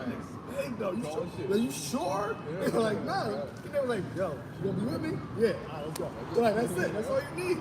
This is the amplified version from that scripture. It says, but my righteous one, the one that's justified by faith, shall live by faith. respecting man's relationship to God and trusting in him. And if he draws back, shrinking in fear, my soul has no delight in him. Go. And what he tell Moses, Joshua, be strong and of a good courage. Now, being courageous, it says what? Being brave in the sight, in the face of danger. That when you're brave, you're not brave in yourself. Israelite men, if they're brave in the sight of danger, is because they know that they're empowered. That's why David was so adamant about fighting against Goliath. Because he's like, yo, what are y'all talking about? We got the God of the living God on our side. How are you afraid of what this uncircumcised heathen is saying? I don't care how big he is, how many people he laid down. He over here talking to the army of the living power. Right. Matthew 17 and 20. And Yahawashi said unto them, because of your unbelief, for verily I say unto you, if ye have faith as a grain of mustard seed, ye shall unto this mountain remove, hence to yonder place, and it shall remove, and nothing shall be impossible. Hey, and those mountains are symbolic, man. You know, because mountains are like governments. You know, hey, we are chatting down government's mountains. The fact that we're out here teaching is literally in faith. It's moving this mountain, Esau's hegemony. It's moving it out of its place. Sit down in the desolate daughter of Babylon. That wasn't start to happen until the prophets started to come out. That Jericho, they chanted down the wall. Yep, 7 times. Yep. Pulling down the strongholds. That starts with us coming out here and speaking this word, man. You know, but you gotta, in order to come out here and speak, you gotta have faith. Yeah. David said it. I believe, therefore have I spoken, and I was greatly offended. So this is back in Hebrews 10 and 38. Now the just shall live by faith, but if any man draw back, my soul shall have no pleasure in him. So go back to the draw back, and it said to unwillingly to speak because of fear. This is the word draw back. It says one of the definitions here. It says here. Start at that and just read it over. Okay. It says to withdraw oneself, i.e., to be timid, to cover, shrink. That to cover. Lord speaks about making a cover with the spirit. You know, you can't cover yourself. You cover yourself with a different vibe or a different spirit. That's like basically you command adultery to the Lord, man. Because your man is supposed to be your your man is supposed to be your covering. You know, as a woman, the man is supposed to be the covering of a woman. But if you are putting the covering on of Esau of this society, that means that you're allowing Esau to be your husband. Right. And as a husband, the word husband is the plant. That means he's planting his seed, his image inside of you. And that's ultimately the worshiping the image of worshiping the beast, worshiping his image, his ideology. You're letting him insert that inside of you, ultimately to the mark. And the planter is a cultivator. Yep. Because you cultivate the land, the earth. And Eve was, synonymous with the earth. So you letting Esau cultivate you, meaning like clip your branches this long for that long, and you let him be your ruler and your power. That's why, because people, think planter, but it goes a little deeper, like when you cultivate it. Because we're supposed to cultivate Eve. It was like it's saying, like Eve wasn't meant to behave, she was meant to find a man that would teach her how to behave. Because we are their God. We are they are to help us. They supposed to be our helpmeet. So we clip, basically, you clip her branches. If you don't clip her branches, she'll just grow like wild and out of place. So in the Lord, we the Lord's woman. He our husband in the sense that he plants seeds in us and we go out and spread his word, but he clipped through his word and through brothers getting on you or Nah, it says keep saying no internet connection. The Lord is able to cultivate and my 5G us and thing clip is our gone. branches and keep us looking as a beautiful tree. Right. So next you have back to the word draw back.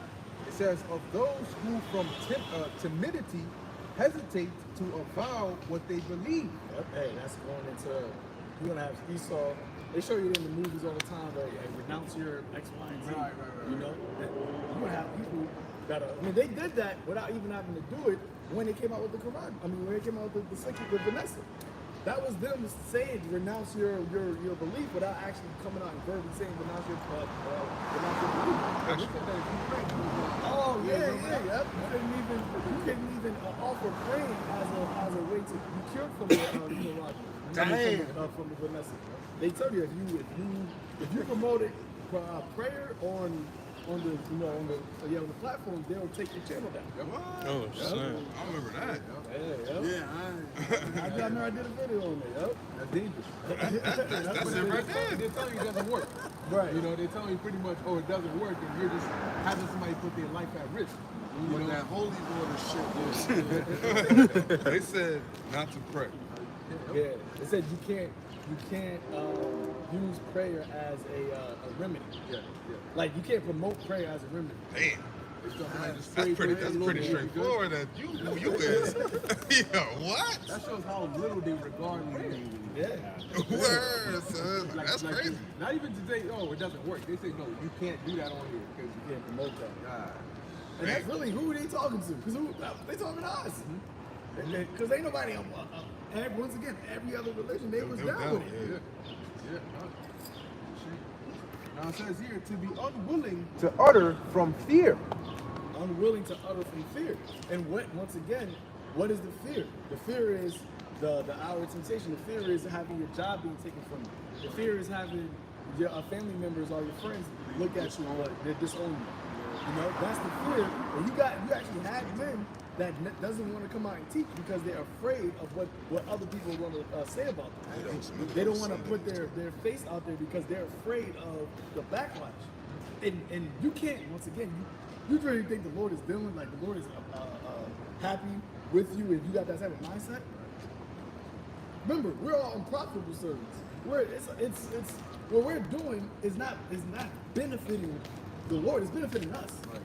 You know, so you're telling the Lord like, I don't want to do that because the Lord like, all right, well, you don't deserve salvation. And why would you care what these fucking peons think anyway? These people think there's nothing wrong with being homo or lesbo or there's nothing wrong with smoking. You know, their mind is bugged the fuck out. Why would you care what they think? You want somebody with some type of intelligence to give you counsel or give you what they think, man. Hey, That's crazy. You choose these fucking people over the Lord?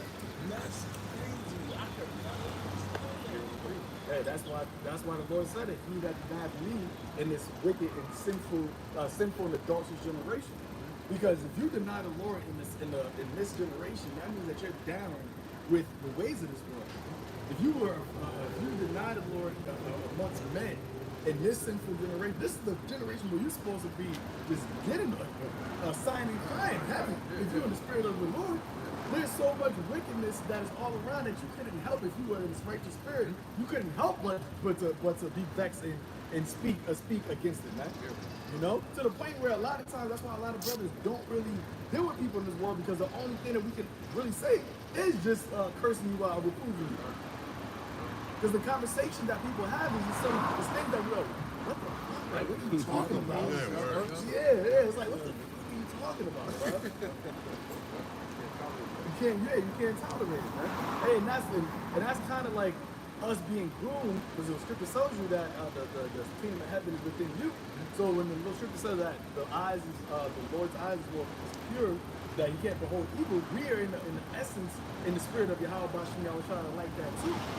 Because like it's hard for us to be around certain types of like wickednesses. Yeah. You know what I mean? Like what we were talking about yesterday. Like, no, I can't go to certain spots, and even if let's say I was talking yesterday, like if I went to Friday, that's a regular spot. But let's say it was just like they just had like a homosexual party there, so there's mad just like homosexuals there, and they were just flamboyant. I go to Fridays all the time. But at that time, I can't just chill there and just be like, I'm just gonna still be eating. Yeah, I gotta leave. It's Yeah. gonna break your. Because sometimes you try to ignore shit like, I'm gonna just block it out, but that shit just. It's too much. Yeah, you like, man, I gotta leave. Yeah. You can't control that zeal that you have when you like all last night. Yep. You know, it says it's rain struggle. When you see shit like that, even if you be having the greatest day, nobody wants to have their day ruined, but you can't help it when you see stuff like that. You just get so inflamed, you know, like Like a YAHAWASHI with when he flipped the tables over. right. Like, obviously, we know YAHAWASHI seen a lot of wickedness in his time here, but that right there was just like, yo, like, you got, like, it was like, you got to, like, it was too much. It's too much. And to be in that environment where you're saying that the Fridays thing, like it's like that's an environment you don't have to be there. So that's like you just put yourself like, you know what I mean, like just in a predicament, like yo, I don't need to be here, and you just leave and shit. But you know, if you had to work or something, it's different. But you ain't gotta, I ain't gotta be around this shit if I don't want to. And that's the problem that Esau is going with this whole pride thing. They kind of making it to where like this is gonna be just a party of gay shit, especially this month. You can see the rainbow flags and all that around. That's all it's like they in this Pride Month. They say Pride Month, like, and it's like the Lord said He hates a proud look, and they have a holiday whatever saying Pride Month. That's how you know who they. They got pride, which the Lord hates. They're doing sodomy, which is God. And then they take the rainbow, which is the Lord's covenant, and then they add it all together. That's mockery. Mockery. That's 3 strikes right there. Right. That's 3 strikes. Oh shit. And And they do it every year. Yeah. So it's like you can't even say, you know. I can say in this city, that pride shit kind of. But hey, bro, it don't feel as heavy as pre-COVID, like this month. Cause what? You got the gas price, people getting hit. The Lord, yo, this city with that pride shit be around now. They be wildin', the parade and all that. But for me, just being here and working and all that shit, it seemed like they don't.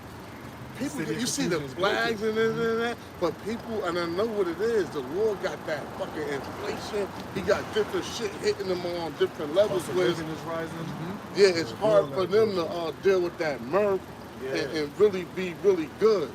I didn't even script something about how he's going to destroy the mirth. Yeah, Isaiah 24, the mirth of the land is gone. Yeah. Oh, the rent is. Yeah. It said the average median price in Manhattan is $4,000. I'm like, I paid like $4,000. You know how the Lord got him? Small, like, yo. The Lord dropped it. During COVID, the Lord bad. But before COVID, like a 1-bedroom Manhattan, you probably get it. You can't sing. You can't sing. My bad. The juice, right? My bad. Before the juice. So the rent. The rent, right. Before the juice, the rent was say like $3 grand for a 1-bedroom, small in Manhattan. That's cool, right? But however, when the juice hit, you know, the shit got emptied out, so the landlords came down on their pricing. So people for a while was used to like $500 a month, $700 a month. So, but when the so-called juice faded out, and inflation hit. So they like, listen, things is back to its normal prices, but it's not $3 grand for a 1-bedroom. It's $4,500 for 1,000 because now it's not just back to normal prices. It's back to normal prices with inflation. And these landlords, they're like, yo, I took a hit during that whole time. It's catch-up time. So I'm gonna tax every apartment. Moratorium. Yeah. They couldn't evict a lot of people. And they've been saying in New York now that they're trying to end it or something to that effect. But they said they got mad eviction applications like stocked, like just stocked up. So there's mad people that is like on the books to be evicted. That hasn't actually got evicted yet, but they said it's like They all moving to Jersey. Like it's mad New Yorkers that live around me. And what Jersey doing? They like, oh y'all coming over here? They boosting their shit. Even down where you are. It's probably hella New York. I don't know if you know this or not, probably through the plates and talk to them. But it's probably mad New Yorkers that live around me. And they do look for you up. You know, these little builders, so they try, because they like, man, I can't tolerate this rent. So they shooting into the nearest states, trying to get that little 1,400 for a 1-bedroom, shit like that. But even that's them landlords going to boost that, jack that. You said $4,500 rent a month? Yeah. I did the math. That's $56,000 A year. Yeah, Just for rent. just the rent. No, this is the thing. They said, believe in New York, they said like you have to make at least $160,000 in order to live in New York. Like landlords are not giving places to people. Oh, Oh, Like, yeah. you know, you gotta Check show your wages, yeah, You gotta show pay your you, wages. yeah. So if you don't make at least $160,000, they're not even accepting your application. That's insane. Oh, how much? 160,000? $160,000 a year. And all? And that's why a lot of people cohabitate. Yeah. It'll be like, Oh yeah, brother had posted that, and what was that, in Kansas? Where they was making it unlawful. Oh, yeah. They was making it unlawful for people that are not relatives to live in the same apartment. Damn. Yo, that's cruel wrath right there, yo. That's a cruel wrath. Yeah, that's but that's the Most High. Really. Word. That's the Lord putting that. Killing that, peace yeah. down. Yeah. So you got stressed like that, you ain't about to run out here like, why? Because to celebrate, when you stressed out, you ain't celebrating shit. Because you got that stress on you. You need to be in a good mood to party and celebrate like that. But when you got that stress on you and the pinch things not going well, you got to cut corners and shit, you ain't in no time. Because of their pride, the sister should be destroyed. The house should be destroyed, and men should be afraid. Because of their pride. Man, they charge it if you non-relative. So this is about to find out. Hopefully I can fix it. Because you know when people doing it, they using non-relatives to pay Because you get a 2-bedroom apartment, and you get 1-bedroom apartment, let's say it's $3,500, right? Let's say I'm just going to throw that number out. But if you get a 2-bedroom apartment, it's $5,000. Then that means y'all split that. Now you're only paying $2,500 instead of paying $3,500. Oh, right. You know what I mean? But then they're like, nah, fuck that. You got to put that by yourself. Put a bunk bed. Yo, the New Yorkers, they be having bunk beds. Bro, them Moabites, because they all have a lot of Moabites in my building now. They be like 3 or 4 of them in the 2-bedroom apartment, like, and they're all adults. I'm like, where the fuck y'all living at? Like, where y'all like? Yo, Jacob, I need my space, man. 4 men in 2-bedroom apartment. I'm like, what the fuck y'all doing? They gonna have like 2 beds in a room or something. Like you Yeah, can't but like. Kind of the resources go up. Like the water bill and the gas and shit go up because it's more people using it. Especially water. Yeah, all of that go up. So it's a stress when you got more people living with you. It's a more stress. Like if it's 9 people in your house, that's 9 people showering, cooking, and doing that. Your water bill could jump probably from 300 quarterly to probably 1,000. You know, because people, it's more resources being pulled. The light bill and all that. Man, some light bills be like fucking damn near like rent. Oh, I just He seen working it. It from said home that, too now. energy bill for America, they you spent know $22 billion in debt for energy bills. $22 billion. I'm like, yo, there's no way that this place can get fixed. Like, Biden been trying to say it, but he's like, he just be saying it, but then he trying to come out with some smooth shit. But they always saying like, yo, the shit's fucked up. It's smooth fault. They said Right. inflation- It's just fucked up. It's the Congress fault. said It's just inflation- fucked up. It's the Fed's fault.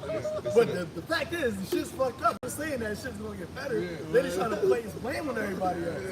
And you can't fix this. The scripture saying Babylon is fallen. How for it take bomb for a pain?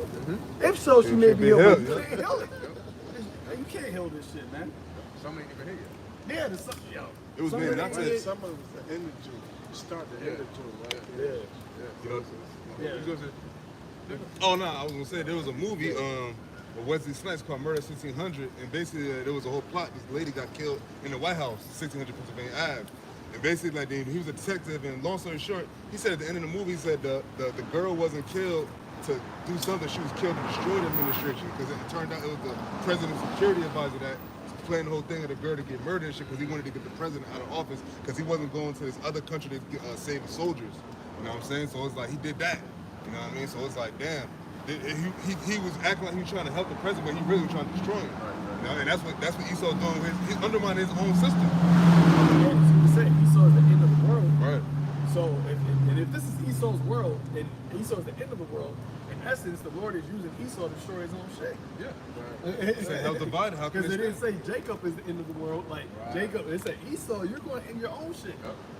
And that goes to show you, the scriptures also say that has the wisdom, where's the wisdom of Tina? Has it perished out of Edom? Because the shit that they're doing is counterintuitive. Right. To your own nation, to your own stability. Like you're doing shit that is making your own shit crumble. And you got this, your pride has deceived you to think that even though we're crumbling this, we still gonna be able to come out on top. Like we still gonna be able to fix it or not even or change it to what we think is going to end up being in the fourth industrial revolution. But the only thing you're doing is just going straight towards your destruction. There's no way that you can go to the fourth industrial revolution or to the Garage War and succeed and actually stay on top. You're only pushing toward the end of your road. What we talked about yesterday, he's like, it's many ways to ease, like to fix a lot of shit that's wrong in this country. It's so many, like, you know what I mean, a simple man can think of it, but like, it don't work, it don't fit his play. You got order out of chaos, which is order out of chaos. But I mean, you got to be able to control the chaos so that you can bring the order. Because if it gets out of your hand, it's just going to get out of Esau's hand. Then that's it. That's like when you like, there's certain operations where you put the patient in a certain condition where it's pretty much near death. And then when you're done, you resuscitate them, like you bring them back. That's a very risky thing because you could, in essence, just be killing them and not being able to bring them back. It's like inducing a coma. If you induce somebody in an induced coma, there's a chance that they never wake up out of that coma. Right. But you put them in that coma because it's better for them for the pain, for them not to feel the pain, so you put them to sleep. But they could possibly not wake up out of that coma. Or they wake up with brain damage or something. Worse scenario than you put them. And that's Esau, that's what Terry said.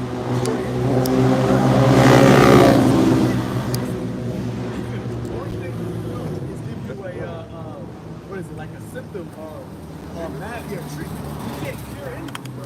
They'll give you a treatment, and then that treatment will mask that injury, but then it'll cause another greater injury. That's the whole thing that happened with the stimmies. Everybody was loving the stimmies, but that stimmies during that time, it was treating the fact that things were shut down and people couldn't work. But what did that actually cause? The reason why you got inflation now is because that y'all were just giving out $1,400 here, $1,428, $3,600. You're giving out all this money. You paying money. You're pumping money into society. You have the PPE loans, and that money is not actually creating wealth within a society. Right. So now you got all this money in the society, and everything else now is going back up because you put too much money in the society. It's not going out. It's not producing anything. It's not bringing back the product. Right. So now that product that you have is now inflated. Yep. Go on to the world because of offenses, for it must need be that offenses come. But woe to the man by whom the offenses come. So the system in the world, we saw the world that's causing these offenses. And then when they fall back on us, it affects everybody that we serve. But they don't know it because it's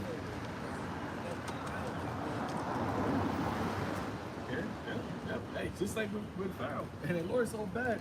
Because really, Pharaoh caused Egypt to be destroyed like that. It was really Pharaoh that the Lord made Pharaoh harden so that the Lord can plague Pharaoh, do all those things and destroy Egypt. And that's the same thing the Lord doing with Esau. He's causing Esau to push all the way up into the Karag. And then when the Karag comes, that's when the Lord's going to have to destroy this shit. Yep. The deceiver right here. That's so back in Hebrews 10, who's going with the faith, right?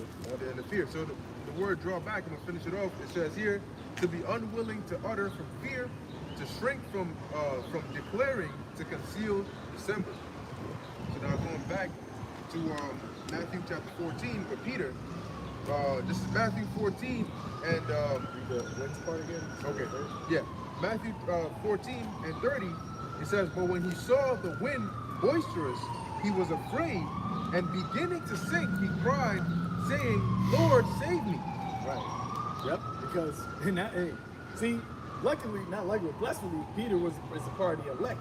So when he began to sink, the Lord was still dealing with Peter, so he saved him. But you're gonna have a lot of people, many shall say in that day, Lord, Lord, and the Lord gonna say, I never knew you. Depart from me, you workers of iniquity. So when you start to sink, the Lord's not going to be there to grab your hand, and deliver you from the sinkingness. to deliver you from that water, deliver you from that fire, whatever situation that you're gonna be in. Because the Lord did say in Proverbs, the first chapter, that what? Then they're gonna call upon me, and I should not hear them. Right. You know? So we know that, hey, in this moment, see, we're coming to the time where there is no, you can't doubt. You may have doubt demons, but you can't sit here and that's why you gotta rebuke those doubt demons immediately, man. You can't sit here and let that just be something that you just like, yo, maybe this ain't it. Maybe this ain't the truth. Maybe the Lord ain't gonna come back. Because when you let that thing, you let that stay there, Satan gonna take full reign in your ass, man. He gonna take full. Hey, you doubting? But you just want to shoot. It's gonna be over. You know. So that's why when Peter he started to doubt because of fear, he started to sink. Because once again, your fear cannot be your faith cannot be manifested in spiritual power sense if you got fear. You always say, well, faith provokes miracles. You can't get the miracle of enduring to the end, because that's a miracle in itself. People thinking that the fact that there's going to be people that are going to be able to survive throughout the transition and not taking the prerogative, that's a miracle. Right. And the Lord is going to have that happen by way of different things happening, with spiritual powers, angels manifesting, them coming across some type of somebody giving them food, anything. The Lord can do anything. The Lord had Habakkuk give Daniel food. It wasn't an angel. Even though he had an angel bring him, it was a man that did it. So the Lord can have an angel tell somebody. Oh yeah, the Lord can have the Lord can put a dream into somebody like, yo, give this person that you're about to see, and just keep plaguing them with a vision. Give this person that's about to walk by you, give them all your food. I remember you said somebody gave you like some bread, you was in a car, they gave you like a loaf of bread. You don't know, the Lord could have been like, yo, give him that, give him that. And like, yo, like, you know what I mean? It's like your hair. Yeah, but you don't know the operations of what the Lord is doing behind the scenes. Like, Daniel didn't know the Lord was talking to Habakkuk and then made that. He just knew it. Yeah, he didn't know it either. He was making food and he about to eat it. It's hard. Because it said what? Even he had Esau. He said what? When a man's ways pleasing to the Lord, and he make even his enemies be at peace with him. Hey, with Jeremiah, what is that? When he was in Babylon, the king was actually took a liking to Jeremiah. Was it Jeremiah? Was it Jeremiah? Because he got thrown into the prison, and then he took him out, right? Then they took him out of prison. Oh, Jeremiah. Yeah. They took him out. Yeah. But I think that was the last king of Israel. Judah. Yeah. Judah. Okay, yeah. Mention Daniel. There are different accounts here. Daniel, and there was one of the kings that the Babylonian king had mercy on him and took him out. Marduk, Evil-Merodach, he had mercy on one of the lines of Judah. Yeah. But I know with Jeremiah, the Lord had it to where the general of the Nebuchadnezzar's army, when they came and they started taking Jake captive, he asked them, he said, look, you can come with us to Babylon, we're going to take care of you. Right. Or you can decide to stay here. That's what I was thinking of. That's mercy right there. Yep. With Pharaoh. Yeah. And it shows you the Lord controls it all, because he had the spirit in one Pharaoh Pharaoh's treating Joseph like he was his master. You take care of this, whatever your family does, you take care of them. Then the next one comes in and he's like, yo, kill him. You know? All brutal and shit. See, so the Lord controls the Daniel 10 tells you that. The angels are in control of the minds, Proverbs 21:1. So once you understand that, you don't gotta worry. And the thing about this verse is, the Lord, we know that the boisterous wind is coming. Right. You know, it's not gonna hit us unexpectedly. We know it's coming. So we know that, all right, you're gonna step on the water, but at some point it's gonna come. So set your mind that when it comes, you ain't gonna waver. You know what's happening. You know, so the Lord has given us every ingredient we need to pass. If you don't pass, then that's just on you. Yeah, and that's the long suffering of the Lord. Like, even the whole thing, we're talking about the book of Vanessa thing, that was the Lord giving us mercy. This is to show us how it can look, you know, how it's going to look like when that happened. Because I remember a lot of people, they stopped fucking with, like, yo, you ain't take care of that. Don't come around me. Don't go into my own parents. Don't come to my house. nah, you gonna get us sick, you gonna kill us all. Like, but that's the mindset. So the Lord, at least the Lord, I can say, when that happened, I'm like, yo, why do y'all? I'm praising the Lord. It's like, yes, because like we already know like this is supposed to happen. So it's like in my mind, I'm thanking the Lord because He didn't give me the spirit of like feeling down or feeling like, oh man, the Lord had me like, yo, fuck y'all, fuck y'all, fuck y'all, fuck with y'all. And that's the mind that you gotta have in this time, because that's what it's gonna be like. Yeah, I'm I say one last thing. Like when the time of the charagma comes, the Lord put the spirit on you not to take it. Like I mean, from the jump, you just hell no, I ain't doing this, and you keep on going that way. That feeling of joy you're gonna have. Your mindset is going to be more so focused on, damn, the Lord really got me out here not taking the charagma, and all these people are taking it. Because you got a shot to the kingdom, especially if you've been doing the works in the meantime. If you reach that point, like, I denied it. I've been denying it. Because Jacob's trouble in the kingdom, once all that shit go down, it ain't but so far away. You know what I'm saying? Yeah, there you go. Because I'm not the Lord, but not taking the chip probably got a major part, in your deliverance. Like as far as, your report. Faith and works, things you're doing now also, and being an elect period, but not taking that chip, just strapping. I could be wrong, but like, yo, you haven't taken that. What? Because that's a straight up faith. Like, why not take it? That shit fix your arm and do all this. You got to straight up believe in this world. Like, yo, this is the new form of money. Like, you're trying to get your money transferred over to, like, why wouldn't you take it unless you believe? Yeah. At the end of the day, what's going to make it even better is when you say, look, Lord, hey, it's been 2 days. I feel like I can still go. If I haven't eaten in 3 days, but I'm definitely not taking that thing. And then the Lord says, you know what? Here you go. He manifests a miracle to deliver you. At that point, you're going to be so joyous because you're going to say, oh, Lord, number one, you gave me the spirit not to take it. But number two, you don't provide a means for me to solidify me, not even, because you might have in your mind, I'm going to take it, I'm not going to eat, but I don't worry about that. I'm still not going to take it. Then the Lord says, look, I got you. Here's this amount worth of food. Don't worry about it. You know the Lord's going to take care of you and make sure you don't take it. And any other time, you want to always reflect back to that time. Because we're like, we're not going to do it this time. I ain't going to do it the next time. I can't do it again. Yeah, it's always going to be. And that's why the things written aforetime is written for our learning, because those things that we can reflect on, but those things are actually going to be our lives. The story's still being written. We're reading the scriptures, obviously, but our story is going to be told in the kingdom. So we're going to have accounts of when we trusted the Lord and the Lord actually, we already have accounts like now, but spiritual power events, land falling from heaven, things like that, we're going to have those stories as well. But it's only going to be to the ones that had that faith. Because the Lord not going to do it for somebody who didn't have the faith. It's like strategy. In each event, you got to step on this event, and then in order to get to the next. Now, the next step is not there, but you stepping on the previous step to exhibit the faith to make the next step. Then you got to step on that. So each time you're faced with a new dilemma, you got to think back to the old one. That's stepping on the current step.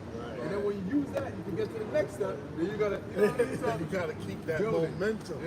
That momentum, because what kills a lot of people is they lose their momentum. Because like you be on a go, and once you lose your, like going up a hill, an icy hill. I had a driver one time. He lived somewhere in fucking upstate New York, a rider, a passenger, and it was snowing hard. He was like, speed up, speed up, speed up. And I turned into the driveway. But he was like, I went to slow down. He was like, no. He was like, if you slow down, you're going to get stuck. He was like, you got to keep going. Even though the tires, wheels are turning, you got to keep them. And that's how you made it like to where his house was. Because you have to keep your momentum. And that's what fucked people out a lot of too. They will lose their momentum and they kind of need to be like jump started. You know what I'm saying? But if the Lord's will, you want to like keep your momentum to like keep that drive going to push you forward to the next step. We're going to close it out. Yeah, that's pretty much it. So, hey, all we want is edifying to the elect, keep the faith, trust in YAHAWASHI, and endure unto the end. So with that, we want to give all praises, honor, and glory to YAHAWASHI, by Hashem Rakakadash. Until next time. Yo, those